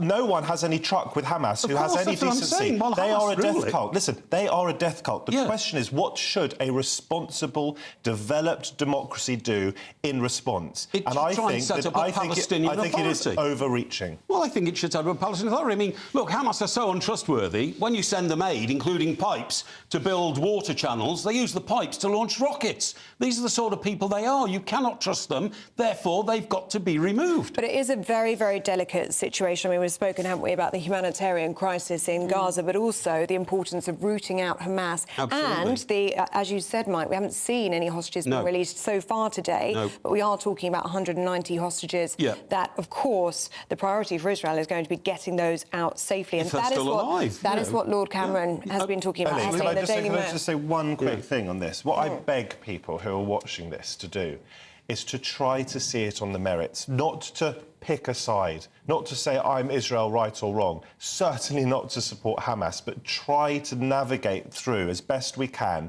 understanding the history, understanding what is going on now, so that we don't just point fingers. And it is such a complicated situation. Well, it comes down to, it's about basic humanity here, isn't it? Seeing that suffering on both sides of this, not saying that an Israeli civilian life is more important or a Palestinian civilian life is important. Everybody's lives are important. And you've got to try and save those lives. And the only way Israel can try and save the lives of their own people is to go and eradicate those who want to wipe them off the face of the earth. You know, remember, river to the sea means we want to wipe out Israel. But you can't wipe out an ideology, Mike. That's the problem. You cannot wipe out an ideology. Do you know what Hamas wants? Hamas wants the body bags, because each body bag is a recruiting sergeant for a future generation of terrorists. So you've got you have to be strategic. But if you get rid of the current batch of Hamas, you don't think more will spring up in a Hydra-esque way? Of course they will, sadly. And so many of them are outside of Gaza as well. They're elsewhere in the Middle East. It's very odd, sitting in luxury in Qatar. Exactly. Qatar are taking a sort of major role in negotiations, and yet some of the most senior million people in Hamas live in Qatar. Yes, and it's quite a very complicated problem. You watch international diplomacy, and we saw that clip. This is what has sparked this conversation, of course, of Rishi Sunak, our Prime Minister. What is he doing?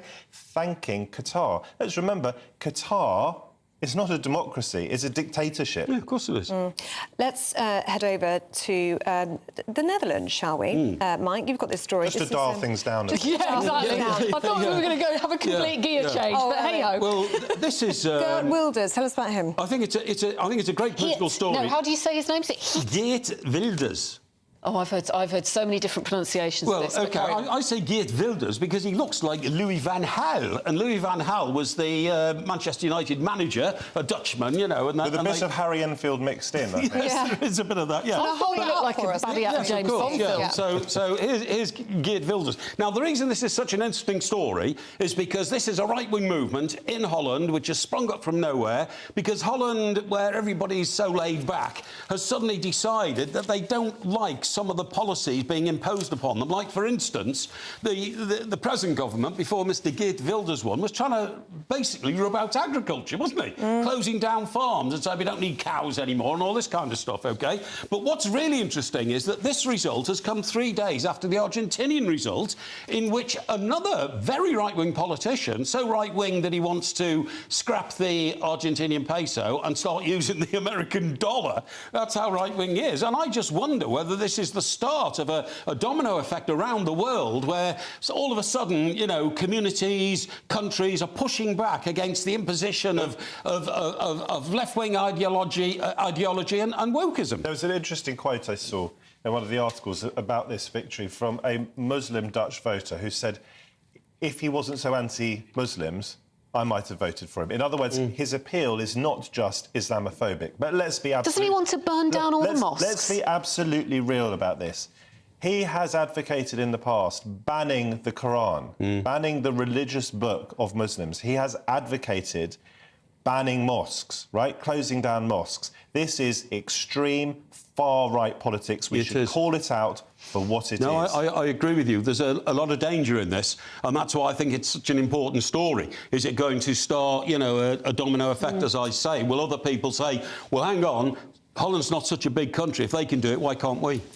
Do you think this does start a domino effect? I think that's obviously a serious concern. Look, democracies are under some sort of threat in the Western world. We've had Donald Trump, we're having Geert Wilders, we've had the chap in Argentina, we've had Bolsonaro in Brazil, we've had figures in our own democracy as well, and we have to be hyper-vigilant about it. And there is no doubt, and I come at this from a sort of centre-left point of view, but there is no doubt that immigration is part of the trigger for this.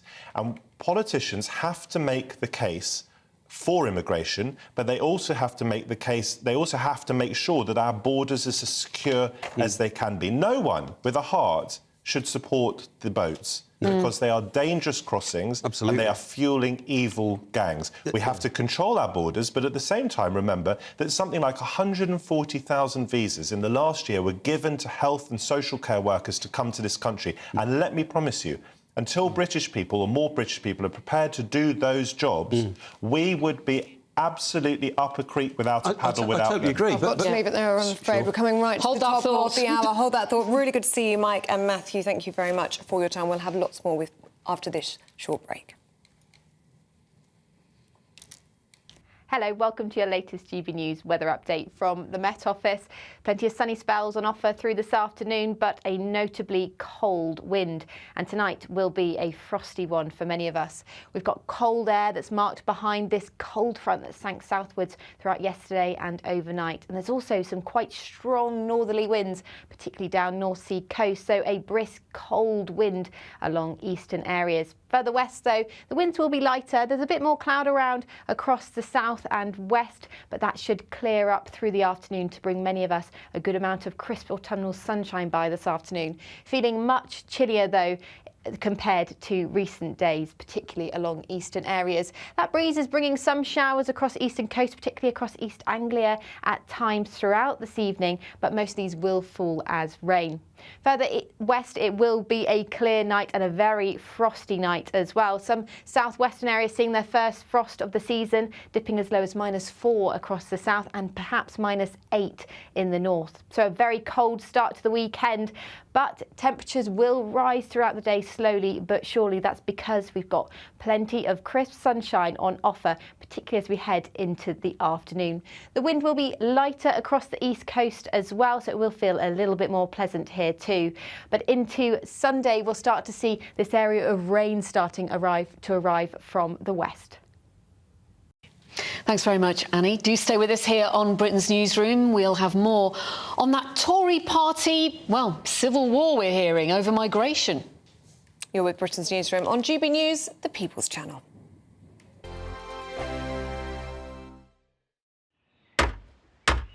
Who is it? We're here for the show. Welcome to the Dinosaur Hour with me, John Cleese. I was married to a therapist. And you survived? I thought we were getting Hugh Laurie. Second best. You interviewed Saddam Hussein. What's that like? I was terrified. I'm playing strip poker with these three. Oh! No, thank you. My CDs need to be put in alphabetical order. Are you going to be problematic again? The Dinosaur Hour. Sundays on GB News.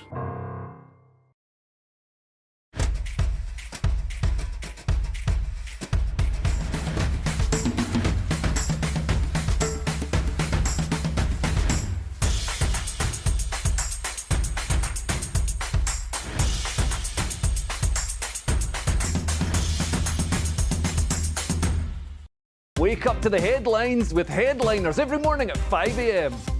We treat you to the day's biggest stories before anyone else, 7 days a week. You can catch up on everything you need to know before you've even had your kippers. Headliners every morning at 5 a.m. only on GB News, the People's Channel, Britain's news channel.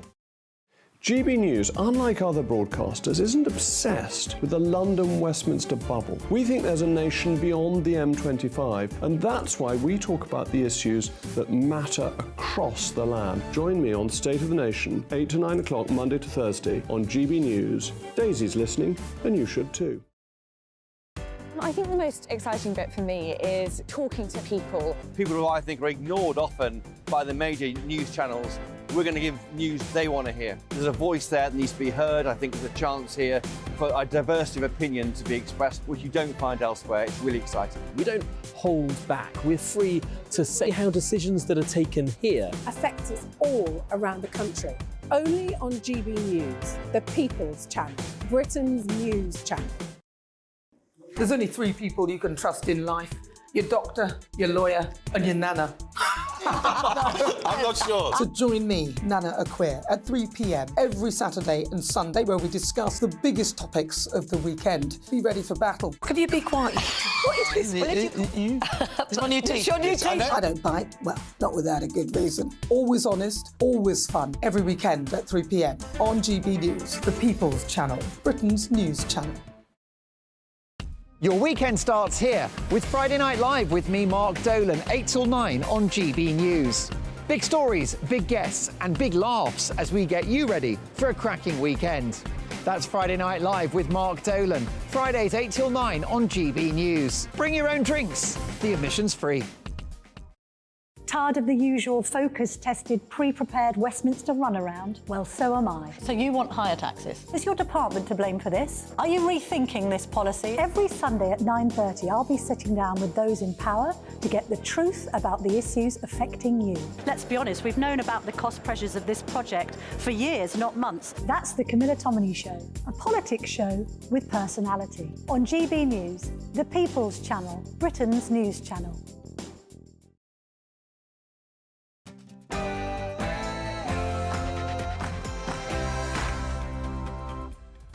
Good morning, it's 11 a.m. on Friday the 24th of November. This is Britain's Newsroom on GB News with me, Ellie Costello, and Pip Thompson. Coming up for you this morning. Riots in Dublin. Anti-immigration protesters hit the city centre overnight in response to a knife attack outside a school earlier that day. 34 people have been arrested following the riots. The Irish Prime Minister, Leo Varadkar, spoke on the protesters earlier this morning. People claim to be defending Irish citizens, yet they put in danger the newest and most vulnerable and most innocent people. Those involved brought shame on Dublin, brought shame on Ireland, and brought shame on their families and themselves. Migration mess. Rishi Sunak is under intense pressure from within his own party to cut migration figures. Former Home Secretary Suella Braverman says current numbers are unsustainable and a slap in the face to people in Britain. Our political editor Christopher Hope has the latest. Backbench Tory MPs are furious about these soaring net migration stats, but what can Robert Jenrick do? We'll find out. Gaza ceasefire is underway. A 4-day ceasefire between Israel and Hamas started at 5 a.m. with hostages being released, we hope, in about 3 hours' time. We'll keep you up to date. And who will be crowned king or queen of the jungle? We'll be joined by a Ladbrokes bet maker to break down who's got the best odds to win I'm a Celebrity. And I'm sure lots of your money is going to be on Nigel Farage.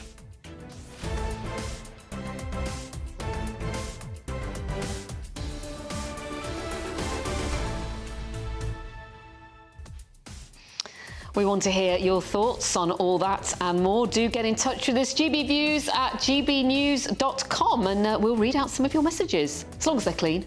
Yeah, as long as they're clean. But first, let's get a news bulletin, shall we, with Tamsin.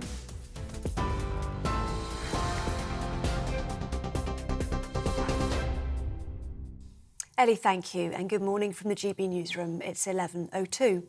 Israel says a temporary ceasefire could be extended if Hamas continues to release at least 10 hostages each day. A pause in the fighting between Israel and Hamas terror group came into force this morning. It's expected to last for 4 days and will see Hamas release 50 hostages in exchange for 150 Palestinian prisoners.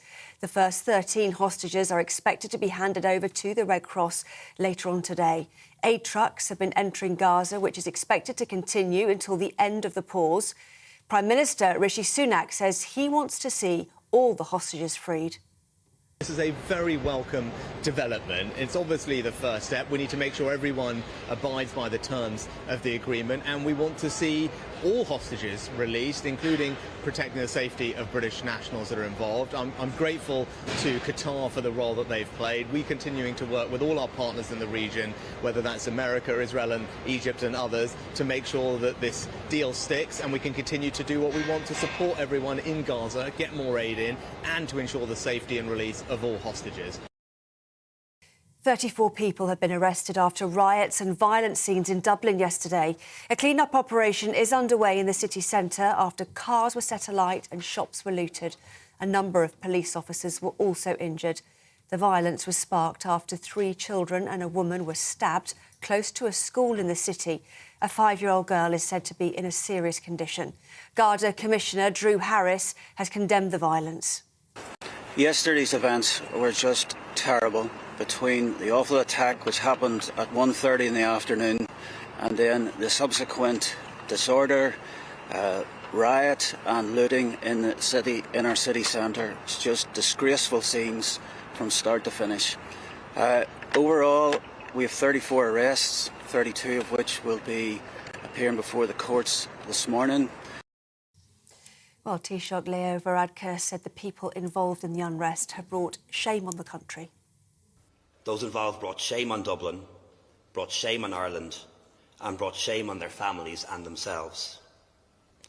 These criminals did not do what they did because they love Ireland. They did not do what they did because they wanted to protect Irish people. They did not do it out of any sense of patriotism, however warped. They did so because they're filled with hate. They love violence, they love chaos, and they love causing pain to others. Nissan has announced a £1.2 billion plan to build electric versions of 2 new cars at its Sunderland plant. The Japanese automaker's new electric Qashqai and Juke models will be manufactured at the site. It's also expected to bring wider investment in the industry, including the construction of a new gigafactory to make more batteries. The scheme could help preserve thousands of jobs, as well as creating new ones. West Midlands Police will be put into special measures following a series of failings, including poor investigations. His Majesty's Chief Inspector of Constabulary says the force has been moved into an enhanced level of monitoring. The Inspectorate said the force is not carrying out investigations which lead to satisfactory results for victims or managing the risk to the public by sex offenders. The Chief Constable said he completely disagrees with the decision. Hundreds of Amazon staff have gone on strike on one of the busiest shopping days of the year. GMB union members are locked in a pay dispute and are on the picket line outside the firm's Coventry site. Strikes and demonstrations will also be taking place in Europe and the US, which unions say is the biggest day of action in the firm's history. Amazon say the industrial action would not affect customers. A union member on the picket line said the strikes won't stop until there's a pay rise. It's a poverty wage. They're struggling to put food on the table and struggling to pay the rent. They're in debt from month to month. It's not too much to ask. It's a multi-billion-pound company. They can afford it, but unfortunately they're not listening. Today on Black Friday, it's a global strike. We've got strikers in the US, Italy, Spain. You know, this is kind of going, there's about 30 countries participating in protests. You know, people are getting fed up now of Amazon, and I think, you know, they're showing their strength here, and this will continue. This is GB News across the UK on TV, in your car, on digital radio and on your smart speaker by saying play GB News. Now it's back to Ellie and Pip.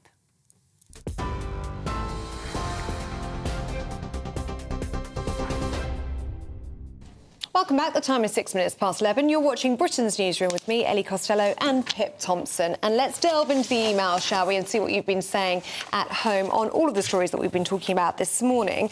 Really interesting email here from Partha on the net migration figures. And she says, I don't understand why everyone is politicising legal migration. We don't have enough staff to work to fill the gaps in health and social care. Many people are coming to work on visas and then they pay a significant high amount as fees, and they can contribute to the economy through paying national insurance and their taxes. I suppose there is a conversation, isn't there, about what the right figure would be, because there is a gap, isn't there, in our social care system and in our NHS. We rely on migrant labour. What is the correct number to plug that gap? Philip Davis, MP, who we had on earlier, was saying tens of thousands. Yeah. So way down. Ronald, hello to you. Good morning. On immigration, you say anti-migrant protests will in the near future spread throughout Europe, all because of the politicians' lack of action. Yeah, and of course, that is reflecting the scenes that we saw in Dublin last night. Stones being thrown, fires being started, many police cars actually being set on fire, and looting in Dublin city centre as well. And the chief of police there describing it as far-right protesters. Doddy, on that point, says when leading politicians in Ireland and the UK start calling its own citizens far-right, when all they want is to protect their culture and values from uncontrolled migration, it shows how far removed they are from the people that they govern. Well, thank you so much for sending in your emails. Do keep them coming in at gbviews@gbnews.com. We do love to hear from you. The Prime Minister, he's under more pressure from Tory MPs after yesterday's record net migration figures. Yes, they revealed that the population of the UK increased by almost 750,000 last year. Now, former Home Secretary Suella Braverman said the figures were a slap in the face to the British public. Well, we're joined in the studio now by GB News political editor Christopher Hope and journalist Benjamin Butterworth. Very good to see you both this morning. And Chris Hope, let's start with you, shall we? Because this could be a Tory war over this issue. Yeah, it's brewing. I mean, they're really cross about it behind the scenes, Tory MPs. This weekend, there's a group called Common Sense Group of Tory MPs. They're preparing a letter to go to the Prime Minister to try and support an idea from Robert Jenrick, who's the Immigration Minister. He's got measures to try and bring this number down. He wants to... we have numbers of 745,000 last calendar year. It's even worse, though, looking at the figures for the year to June 2022. 2023, when it went up to 672,000, up from 607,000. Those numbers were revised upwards in the last calendar year, and that could happen again. So it's a feeling of lack of control.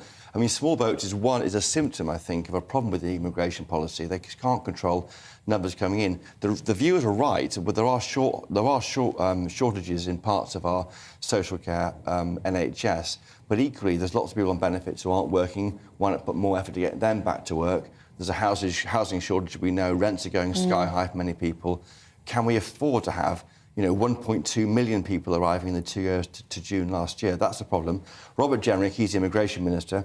He's got plans to try and ban foreign and social care workers, bring in dependents, to increase the amount of money to come here to 35,000 from around 26,000 as it stands at the moment. That might cut numbers by 50,000. But really, these are just scratches on where they need to get to. This government elected in 2010 to bring numbers down to tens of thousands a year. People voted in 2016 for control of the borders, but politicians, the Tory politicians, have ignored that completely. And Labour agree, don't they, that net migration has to be brought down. There is broad agreement on that. But what do you bring it down to? What is a fair number? Well, the ONS looks at these numbers. The OBR, I should say, the official budgetary experts, they say we need around 250,000 each year to sustain growth. Now, Tories would say, well, why not just use people, rather than paying people to be at home on benefits, get some of them back to work. That's an idea that came out in the autumn statement. Mel Stride wants to say you can work from home. If you can be at home and work from home, why not do some limited work from home, or you lose some of your perks of being on benefits, such as free bus passes. Labour's against that. I mean, up in Sunderland, we haven't got the clip quite yet, but Rishi Sunak, the Prime Minister, is saying he's very clear levels are too high. They've got to come down to a more sustainable level. He's been clear about that. Yeah, but you're Prime Minister, get on with it, is what many viewers and Tory supporters might say. Benjamin Busworth, let's just bring you in. Do you think this election could be decided on immigration, or is it more likely to be the economy? I think it's always been a big issue. If you look at the polling, it says that things like the health service and the economy, which are in even worse state than some would say migration is, are above it. But I think the truth is that there's a real level of dishonesty in what the government is saying here, because if you look at what business groups have been saying quite consistently, it's that there are areas of the economy where we have a shortage of workers, making it hard for them to function. So that's things like lorry drivers, healthcare, social care, and they were calling quite consistently to have more people come into the country for those industries to function. Now, I would suggest that the fact that the numbers are as high as they are is no coincidence. The government, on an economic level, was probably acknowledging that, but it knows that the public perception and the rhetoric that it needs to have going into an election is quite the opposite. And I think what you're seeing here when they say it's far too high, we must come up with new ideas to cut it, despite the fact that they let this happen several years in a row now. I think that shows the problem they have. And Chris, really interesting, isn't it, Suella Braverman's role in all of this, tweeting from the backbenches now, saying that this is a slap in the face to the British public who have voted to control and reduce migration at every opportunity. She says it's unsustainable. She's going to be a thorn in the side of Rishi Sunak now, isn't she? Keep saying this, and of course she was Home Secretary during this period, or for large parts of this period, so she's got lots of questions to answer. She would say, were she here, that she's tried to make these points to Number 10.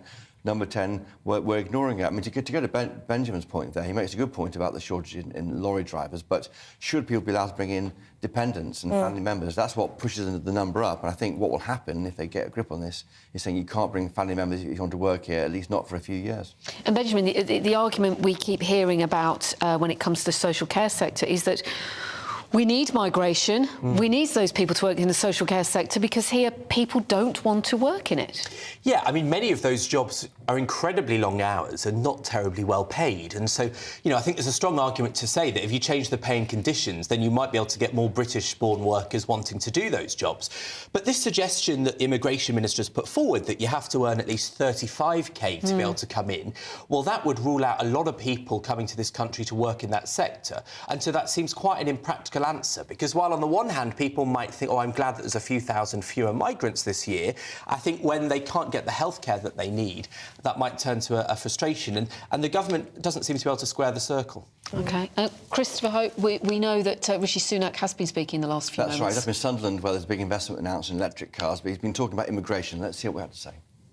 It's good to see that the ONS yesterday did say that the levels of migration are now slowing, in their words, which is a welcome step. But we've got more to go. And that's why I announced a policy earlier to clamp down on the number of dependents that students can bring when they're coming here, where we'd seen a very significant rise in that. That action that I took represents the single toughest measure that anyone has taken to bring down the levels of legal migration in a very long time. So that should give people a sense of my commitment to bringing migration down. And if we see further abuse of the system, of course we're prepared to act and do more.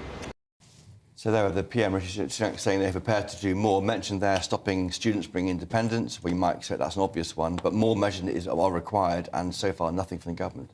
I mean, where do we go from here? We know that Robert Jenrick has drawn up this set of proposals, obviously not yet policy, but they are going to be discussed internally. There's going to be a much wider conversation about this now, I'm sure. That's right. We're trying to get to see what Jenrick has to say about that today, and we'll bring that to GB News viewers when we get it. He says they want to scrap schemes to allow firms that they can pay 20% under market rate where there are skill shortages. Why not find Brits to do those jobs? I'm old enough to remember, as Benjamin might be, Gordon Brown saying British jobs, British workers back in the noughties. Remember that, Benjamin? I mean, it's been a long-running issue where employers have been allowed to bring in foreign labour and ignore the labour on their doorstep because it might be too hard to train them up. What do you make of it, Benjamin, when you look at Robert Jenrick's set of proposals? I mean, he's talking, amongst these suggestions, a required minimum annual salary of £35,000 in order to even obtain a work visa to be in this country. I mean, I think that's going to be incredibly difficult to implement because a lot of the areas where we're most short of workers most quickly are the lower-paid jobs. Now, a city like London attracts a lot of high-paid, high-skilled workers that I think most people would be a bit more relaxed about. I think the truth is that, you know, when David Cameron came into office, he said, as Christopher Hope referenced, having tens of thousands. Well, the figures, for context, are 3 times what they were under Labour and more than double what they were before Brexit of the number of migrants coming into the country. Now, I don't think you need to be anti-migration to say that that's causing practical problems. Now, you could argue that we've got 5 million people who are on benefits, but a great many of those have health issues which haven't been resolved and so may be difficult to get them back into work.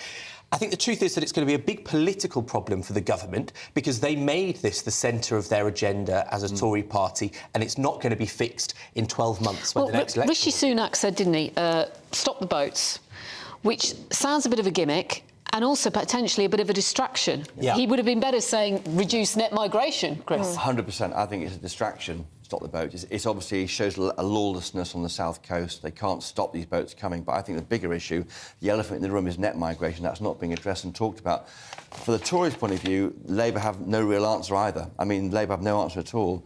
And maybe there's also a side to this to say, well, it's quite a good thing that people want to come and live here. We know we're not all that bad, and it's a nice country to be in, maybe. Let's just be vaguely positive about it, Benjamin. Would you agree with that? It's worth pointing out that a significant proportion of these figures in the last couple of years, the last year or two, have been either people with the Hong Kong visas that we decided to make much easier, and often they're very skilled workers, highly educated, and also the Ukraine scheme was a great number of those, several 100,000, and Afghanistan. And those are migrants, at least in the case of Ukraine, that are highly likely to go back given the opportunity. So maybe these numbers will sort of balance out in the years to come. Chris, very quickly, got your ear to the ground. Yes. Yes or no? May election. Oh, goodness. I think more likely than before. Oh. Okay. Yeah, definitely. In light of the autumn statement. Correct. And Isaac Libido, this Tory campaign chief, starts work on the 1st of January. You know, talk of a February budget in today's papers. It's looking like they're opening the door to May. Fascinating stuff. Heard it here first. Chris Hope, Benjamin Butterworth, very good to see you both this morning. Thank you very much indeed. And you're actually staying with us, aren't you? Yes, hopefully. That ties us very well into this next story. Are you a betting woman, Pip?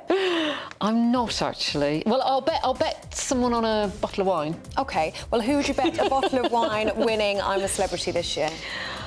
I'm yet to decide, because I don't think we've heard enough from some people. OK. You know, I think it's all been edited very cleverly. Good old ITV. Well, we're going to be talking to a top bookmaker next. We're going to be talking about Nigel Farage and what his bets may be. We'll also be talking about Nigel Farage's bottom, because we've seen quite enough of that, haven't we? Quite a over lot the last of couple that. of days. Yeah, and quite a lot, quite enough. You're going to have your say on who you think is going to be king or queen of the jungle. Don't tell us yet. You'll have to stay with us. This is Britain's Newsroom on GB News. Earlier on GB News Radio. Who is it? We're here for the show. Welcome to the Dinosaur Hour with me, John Cleese. I was married to a therapist. And you survived? I thought we were getting Hugh Laurie. Second best. You interviewed Saddam Hussein. What's that like? I was terrified. I'm playing strip poker with these three. Ah! No, thank you. My CDs need to be put in alphabetical order. Are you going to be problematic again? The Dinosaur Hour. Sundays on GB News. Good afternoon, Britain. Good afternoon, Britain. Join us, Tom and Emily, To find out what's happening in the heart of Westminster. and why it matters to you.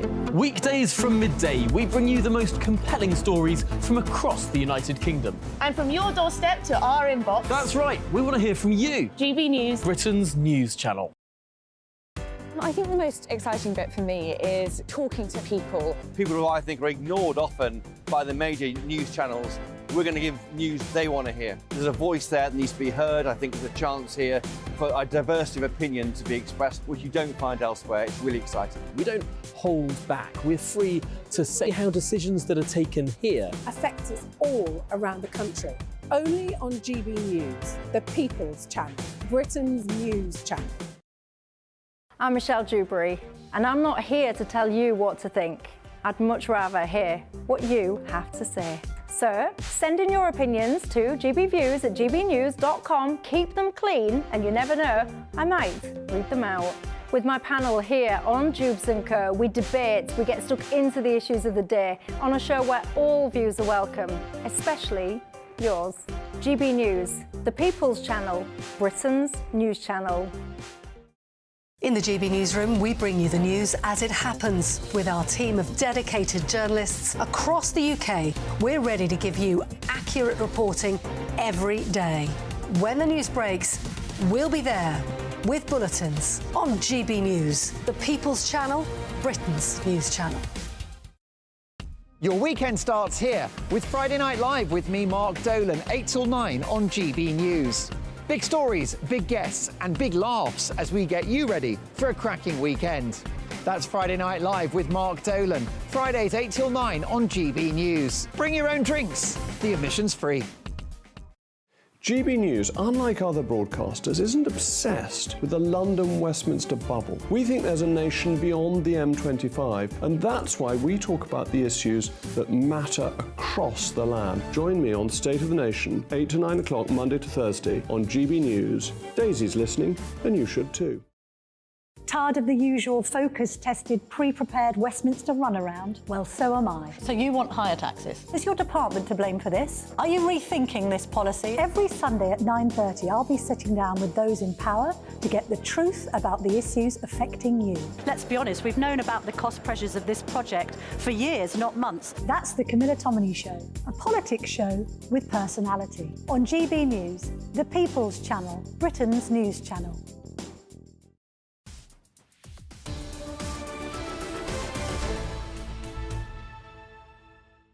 Good morning. It is just about 11:23 in the morning. You're with Britain's Newsroom on GB News with Pip Thompson and me, Ellie Costello. And let's go down under, shall we? Because the first week in the jungle is ending and the audience's opinions on I'm a Celebrity contestants is starting to stick. Yeah, Nella Rose started strong, but after a few spiky confrontations, her chances of emerging Jungle Queen are, we're told, diminishing. Let's take a look at the YouTube star's latest head-to-head. Okay, so that since we're going to get everything out in the open, let's get everything out in the open. Right, so sorry, all the tea is coming out now. So basically... But this is what I was saying to you. Apparently you're anti-immigrants. Who told you that? Oh, the internet. Oh, well, there we are, then. It must be true. It must be true. It must be. It must be true. Okay, but then why don't black people like you? You'd be amazed they do. You'd be amazed. Nigel! If you came with me... If you came with me... If you came with me through South London, you'd be astonished. Oh, wow. What were you doing in South London, Nigel? Well, I'm there every day. You're in South. Wait, sorry. I'm so sorry to be shy. What are you doing? Sorry. He's from South London. I travel through South London. So everyone hates you for no reason. Well, not that everyone hates you. That was so bad. But like, sorry, you can disagree with somebody, but to chuck around accusations the way that they've been chucked around is grossly unfair. anti-immigrant, right? No. All I've said is we cannot go on with the numbers coming to Britain that are coming. Do you know why? I'm one of the numbers. Right. So that's it then. So should it be 5 million a year, 10 million? Question, No, right? you don't seem to understand. Nigel, hang on. Those immigrants that are coming in. And hang on. Had you have been in power a bit later... So that got lively. I think it was Danielle Harold, who was also standing there, who said, I only went along for a bubble bath, and she walked into all that. Anyway, to be continued. But bringing us all the latest stats is spokesperson for Ladbroke, Nicola McGreedy. Good morning, Nicola. Good to see you on Britain's Newsroom today. So tell us then, who is the current favourite to win I'm a Celeb this year? Good morning, Ali and Pip. Well, the drama has certainly started already, as we have seen. But Josie Gibson, she's been playing it safe. We know the public love her because she did win Big Brother. So she's the favourite right now at 15-8. But things can change. The odds have been changing already because of the drama that's unfolding. And the names that have kind of been in the middle of that drama, including Nigel Farage and Nella, have seen their, and Fred, of course, as well, their odds have really chopped and changed. So proving popular right now is Nigel Farage. He went in there at 16-1, and we don't see him being eliminated anytime soon because he's now 25-1 to be the first person out. But I think the fact that he was grumpy for a while over the dishes and the likes and, you know, having rows and stuff like that, seen his odds drift slightly. But the fact that he's standing his ground as well, he's come back in. So I wouldn't be surprised if we see the likes of Nigel Farage in the final. It's been bad news for Nella, as you've just seen. She had this baffling row with Fred, took things completely wrong, I think most of us would agree.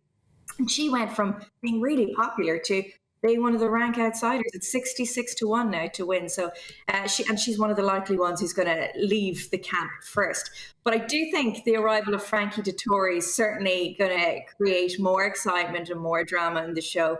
We know punters absolutely love Frankie Dettori. He's made them plenty of money on the race course, and they're backing him 7-1 to go all the way. And he could be a game changer, couldn't he, Nicola? Because when we look at people who've won in I'm a Celebrity before, it is people like Frankie Dettori, a really popular character who people know and love. Absolutely. Like, we know he is one of the champions of the public in terms of his horse racing career, so that could easily translate into the jungle. I guess it just depends how each one of them are going to deal with the challenges, the rows, the hunger being a big one, although Frankie's a jockey, so I don't think it's going to bother him a huge amount. I think some of the other interesting contenders are the likes of Jamie Lynn Spears. Now, she initially was one of the real outsiders at 100-1, but she's now 40-1. You know, people actually started to really sympathise with her over the tears, and then she went and smashed the challenge out of the park. So she could possibly represent a bit of value, but right now the safer bets are Josie Gibson at 15-8 and Sam Thompson. You know, they're not causing too much grief, but they're being entertaining and not offensive at the same time. What's quite interesting as well is when we look at the types of celebrity that often end up in the top three. I think we've put together a little graphic, which I'll talk our listeners through as well. And sportsmen, 27% of them usually end up in the top three. Actor, 28%. Reality TV, 36%. And musician, Nicola, 37%. Yeah, really interesting there, actually. I think the thing about politicians is, as we've seen with Matt Hancock, he ended up, I think, maybe in the final three last year, but he went really far. And I think we could see Nigel going really far in this. You know, if politicians are actually at the bottom of the list. Only 13% of them end up in the top three. Yeah, but I guess we've been surprised in recent times. I think we're seeing more politicians wanting to go into the jungle. And the funny thing is the fact that Nigel openly says he wants the airtime, slightly shameless, but also admirable, because most of them think, you know, they're thinking it, but they're not going to say it out loud. We haven't seen the politician mask slip yet. It did with Matt Hancock. He became more human. If Nigel's able to show that more human side, who knows? He could end up in the final three. But yeah, sports people tend to do really well. You know, they've got resilience. They've already got an army of fans out there. So, you know, I think Frankie could do really well here. So is your money on Frankie Dettori, Nicola? Absolutely. OK, all right. We'll come back to you on that. Thank you very much, Nicola McGreedy from Ladbrokes. Very good to see you this morning. And Christopher Hope is still with us, who's been eagerly watching this year's I'm a Celeb. I'm not sure about Nigel Farage. I mean, I thought he might win because he's got lots of support. He won all his votes in 2015 election, support from GBNews viewers, of course. But I just think he's been exposed by a cynical approach to it. He was caught on camera. And he exposed himself. Well, twice. Bottom. I have no problem with this seeing a bottom of Farage. But I do. That's too much for me. But I think when he said there that, I want to do more of these trials, because you get 25% more of the airtime, to Grace Dent, that shows a cynicism about it. And in fact, when he did do his first test, they ate the pizzas of teats and or horrible things. He put in looked like eating bran flakes, like he's chopped them down with barely any kind of reaction. You've got to stop sort of retching and making out you hate it. He needs to be. So are you saying he needs to be a little bit more extreme one way or the other? Yes, he's being stoic, and if you're just. Maybe of the generation, he's been through quite a lot, had a plane crash, he's had a lot of things chucked out in his life for his cause, which was Brexit. But I think he's got to emote more and show more of, this is a nightmare, I can't do this anymore, and then viewers want to stick it on. But we do know, us cynics here, do know that it all comes down to the editing. Yeah, now, do ITV want, someone as controversial as Farage to win their prize TV show? That's a question I can't answer. I'm going to put it out there. What do you think what Nicola was saying there about Matt Hancock's success last year, coming third place because he showed that human side? He just got involved, like there's 5 or 7 of those tests in a row, and he's got really involved, got into it, and he did really well. You saw a lot of his character came through, and he won loads of stars for his campmates, and he almost turned his PR image around with that, I think. And do you think that's what we need to see more of with Nigel, to let the politician face slip almost and see more of him as a human? Person, because, the person we see on TV isn't the same person we see backstage, and have more of that person to come out, I think, would help him.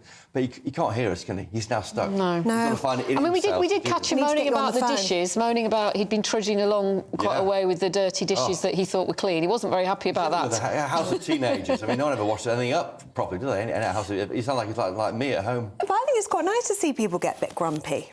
It's human, isn't it? Especially in that situation, it's bound to happen. And he's quite an avuncular figure, isn't he, in there? Yeah, and I agree to differ with you on Brexit, Nella. I thought his defence of Brexit was quite interesting in the second episode. He said it's all about sovereignty. It's all about having us controlling our borders, not somewhere else. And everything else is a side issue. I thought he explained it very well. His high waistband on his trousers. Yeah. Why do men... I mean, I don't do that. But we need to have a conversation when he gets Why do men do this? Are they tailored to be that high up? And put some clothes on, Nigel. We prefer the high-waisted trousers to nothing at all. Ellie, the vest? Yeah, it's not for me. No. I'll be having a chat with Nigel about his wardrobe. I wonder how many more times we are going to see his rear end on I'm a Celeb over the next couple of weeks. I think he quite likes the nakedness. That's my impression. God, he'll be posing for GQ magazine next. He wants to be clean, doesn't he? I mean, yeah. Not for me. Chris Hope, thank you very much. Good to see you. Thank you. Now, still to come, 11 years later, would you believe, Oscar Pistorius is to be released from jail in January, nearly 11 years after murdering his girlfriend. We'll be bringing you the latest on that breaking news, plus shift worker woes. A quarter of British retail workers are reporting negative mental health, poor mental health, as a result of working shifts. Well, that and much more after your morning news with Tamsin.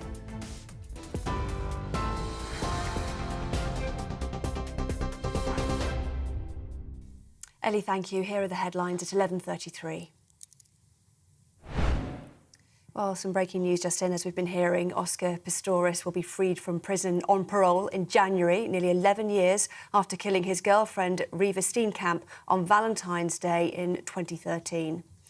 The former Paralympic champion, who is now 37, claimed he fired a gun through a bathroom door after mistaking his partner for an intruder, saying he feared for his safety. So that news just in. Oscar Pistorius will be freed from prison on parole in January.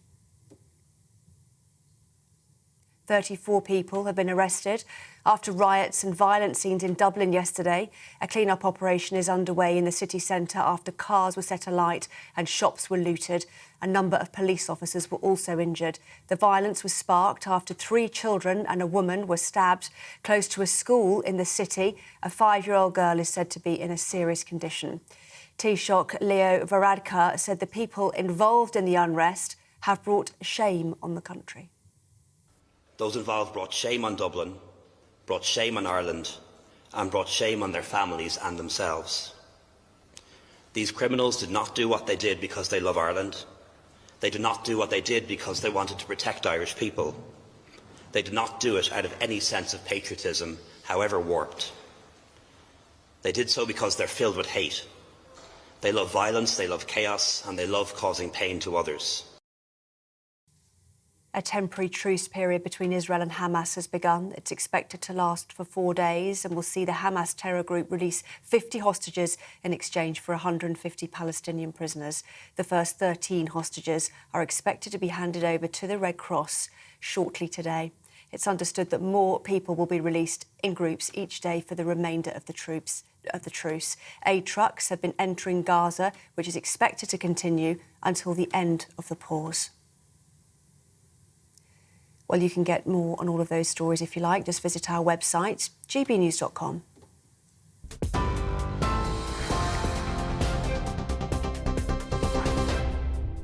For exclusive, limited edition and rare gold coins that are always newsworthy, Rosalind Gold proudly sponsors the GB News Financial Report. Let's have a quick look at today's markets. The pound will buy you $1.2564 and €1.1514. The price of gold is £1,588.97 per ounce. And the FTSE 100's at 7,473 points. Rosalind Gold proudly sponsors the GB News Financial Report. Thank you, Tamsin. Now stay with us. Still lots more to come, including, is it a bird? Is it a plane? No, it is a very skilled crane operator who heroically rescued workers from a burning high-rise yesterday. Absolutely incredible scenes there. We'll be talking about that in our panel on Britain's Newsroom just after this. Hello, welcome to your latest GB News weather update from the Met Office. Plenty of sunny spells on offer through this afternoon, but a notably cold wind. And tonight will be a frosty one for many of us. We've got cold air that's marked behind this cold front that sank southwards throughout yesterday and overnight. And there's also some quite strong northerly winds, particularly down North Sea coast. So a brisk cold wind along eastern areas. Further west, though, the winds will be lighter. There's a bit more cloud around across the south and west, but that should clear up through the afternoon to bring many of us a good amount of crisp autumnal sunshine by this afternoon. Feeling much chillier, though, compared to recent days, particularly along eastern areas. That breeze is bringing some showers across eastern coast, particularly across East Anglia at times throughout this evening, but most of these will fall as rain. Further west, it will be a clear night and a very frosty night as well. Some southwestern areas seeing their first frost of the season, dipping as low as -4 across the south and perhaps -8 in the north. So a very cold start to the weekend, but temperatures will rise throughout the day slowly but surely. That's because we've got plenty of crisp sunshine on offer, particularly as we head into the afternoon. The wind will be lighter across the east coast as well, so it will feel a little bit more pleasant here too. But into Sunday, we'll start to see this area of rain starting to arrive from the west.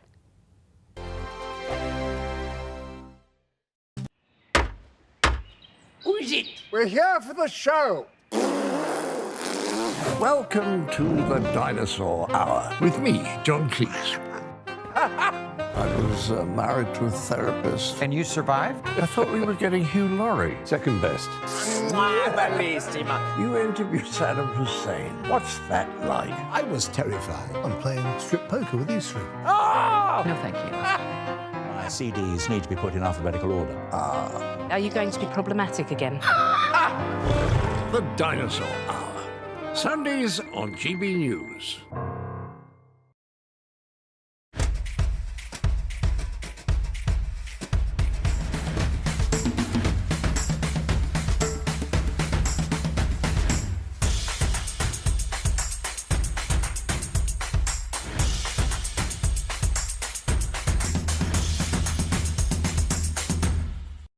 Wake up to the headlines with headliners every morning at 5 a.m.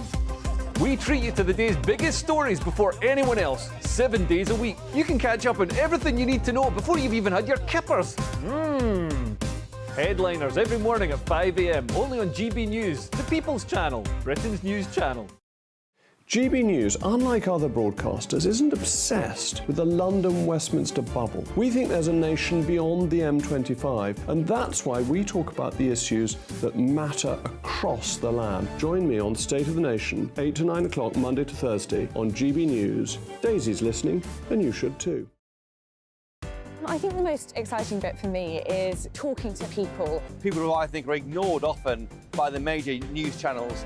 We're going to give news they want to hear. There's a voice there that needs to be heard. I think there's a chance here for a diversity of opinion to be expressed, which you don't find elsewhere. It's really exciting. We don't hold back. We're free to say how decisions that are taken here affect us all around the country. Only on GB News, the People's Channel, Britain's news channel. There's only 3 people you can trust in life: your doctor, your lawyer, and your nana. I'm not sure. So join me, Nana Aquare, at 3 p.m. every Saturday and Sunday, where we discuss the biggest topics of the weekend. Be ready for battle. Could you be quiet? What is this? It's my new t-shirt. It's your new t-shirt. I don't bite. Well, not without a good reason. Always honest, always fun. Every weekend at 3 p.m. on GB News, the People's Channel, Britain's news channel. Your weekend starts here with Friday Night Live with me, Mark Dolan, 8 till 9 on GB News. Big stories, big guests and big laughs as we get you ready for a cracking weekend. That's Friday Night Live with Mark Dolan. Fridays 8 till 9 on GB News. Bring your own drinks. The admission's free. Tired of the usual focus-tested, pre-prepared Westminster runaround? Well, so am I. So you want higher taxes? Is your department to blame for this? Are you rethinking this policy? Every Sunday at 9:30, I'll be sitting down with those in power to get the truth about the issues affecting you. Let's be honest, we've known about the cost pressures of this project for years, not months. That's the Camilla Tominey Show, a politics show with personality. On GB News, the People's Channel, Britain's news channel.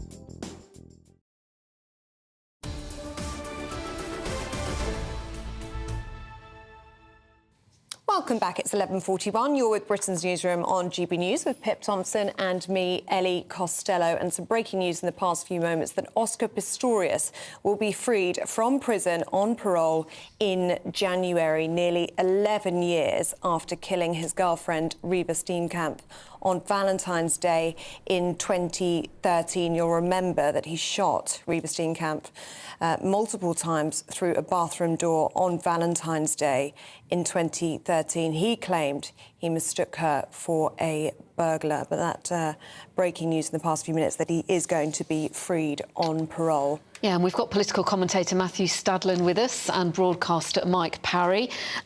Matthew, you remember covering this case over a decade ago now. I mean, he was known as the Blade Runner. He was very much a hero.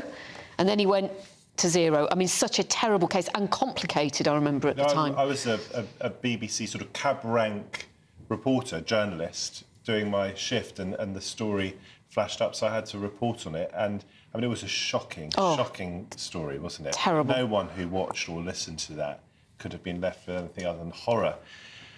But I'm not here to sort of double guess the Supreme Court of South Africa and how they work through their criminal justice system. I think a lot of people felt that this initial sentence was far too low. I mean, don't forget, at first he was found guilty of culpable homicide, manslaughter, in fact. And that was then upgraded, wasn't it, to Supreme Court more than doubled his sentence. I think at the point at which it was upgraded to murder, prosecutors were seeking a 16-year sentence, and he was given just a further 6 years in prison.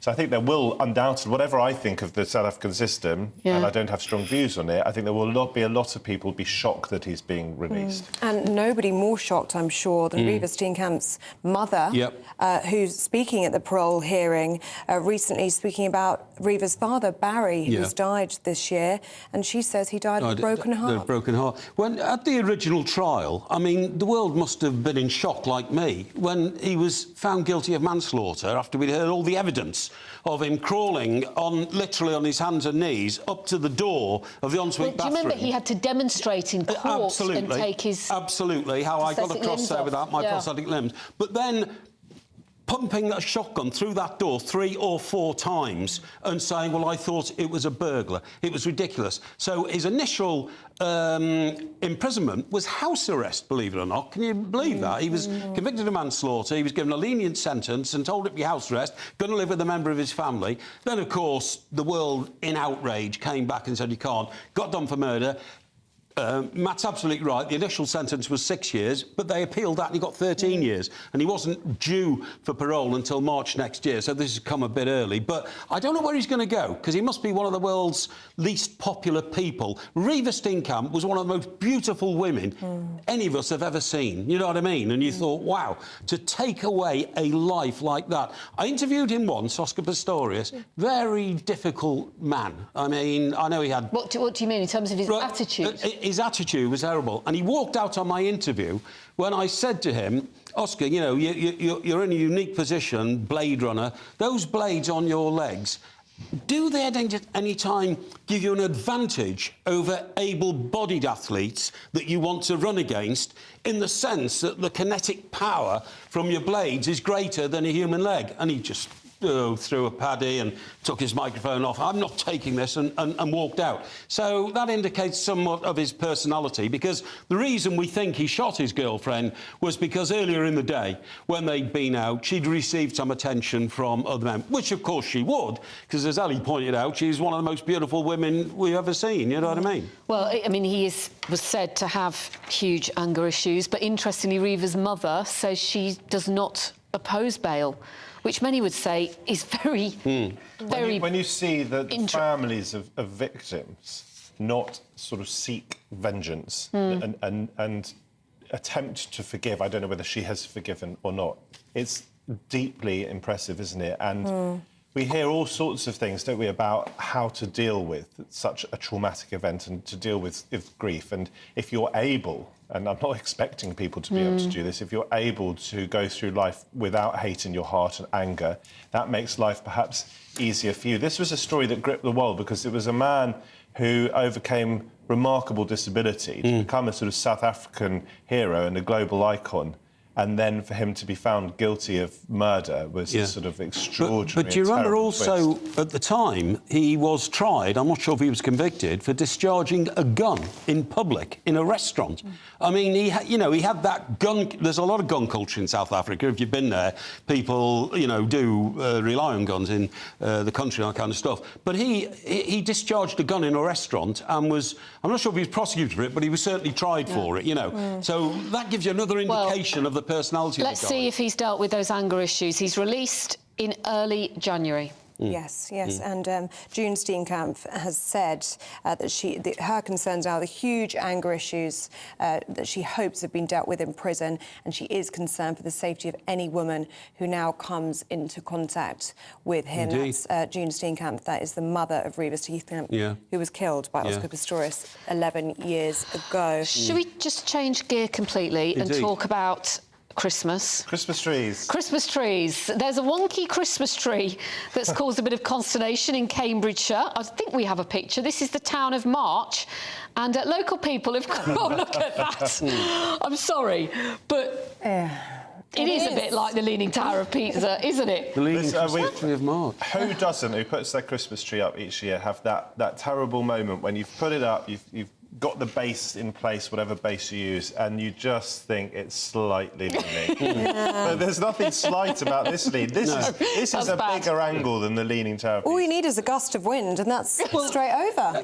Can we see that image again? Because are they going to decorate this Christmas tree, or is that it? Is that all the citizens of March get? A wonky Christmas tree without any decorations, no lights, no baubles? I think it's getting lit tonight, I think. But one of the best... It's going to be one of the most celebrated Christmas trees ever. ever, I bet. In the world. One of the best bits of this story is I think the people who put it up have suggested that it was like that when they found it. It was like that before they put it up. So I think it grew at an angle. Suggesting that it's at an angle already. Well, people on social media aren't happy. One person, a bit like what you're saying, Mike, saying it appears to have been plonked down without much care. That's right. And the branches at the bottom need sorting out. Absolutely. It's such But you know a what? shame. At least there is a Christmas tree there, because aren't there plenty of local authorities that have not been able to, you know, spend the money because of budget constraints, really not been sad. able to do Lights it? and all that kind of stuff. And, you know, when you think of what local authorities waste money on, you think they could put a few hundred quid or a few thousand quid aside at the end of the year to brighten up the lives of their citizens, wouldn't you? Can we just spread Christmas cheer? Can I just point out that I was rarely, because I don't often go into the centre of town,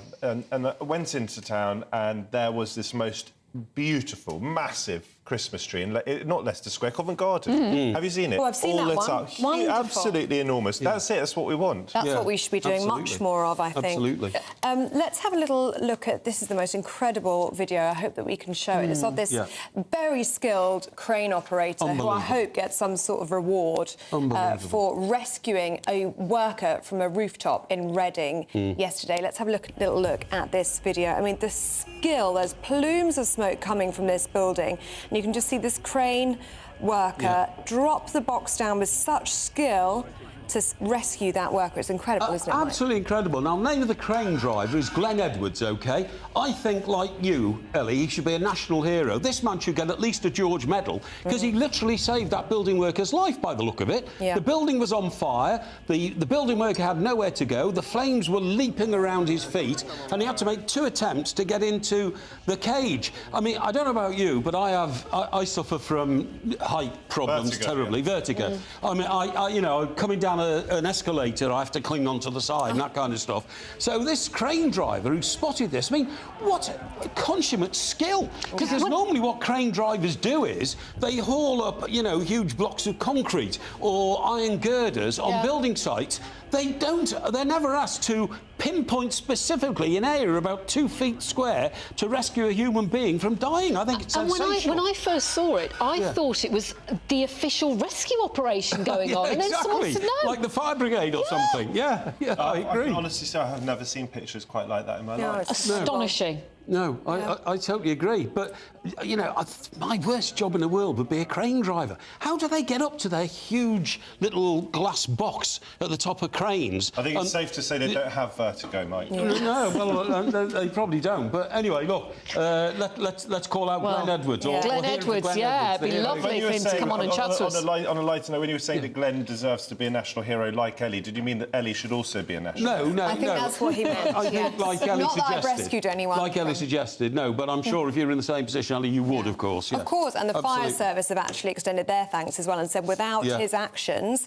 they'd be looking at an entirely different scenario. So you're completely right, Mike. He saved that man's life. I do hope he is rewarded for that. It's an incredible thing, by the way, to be able to say to yourself for the rest of your life that you know that you have saved someone's life. And to know that you've had your life saved in those circumstances. Indeed, because we were talking about Oscar Pistorius and the fact that he's been let out in many people would say too early, but he will for the rest of his life have to live with that, won't he? In the opposite direction. Do you think he'll have a conscience about it, though? I doubt it very much. I mean, the way he tried to wriggle out of responsibility for it by the cock and bull story about, you know, I don't think he will. But anyway, look. I really hope he does. I suspect there will be an exclusive television interview coming early next year with him. Not conducted by Mike Parry, though. Not conducted by Mike. That's right. But you're right. If he goes to bed every night thinking, you know, I wish Reva was still next to me, and wakes up every morning thinking, I wish Reva... Do you remember during the court case, by the way, he threw himself onto the desk in front of him and chanted, Reva,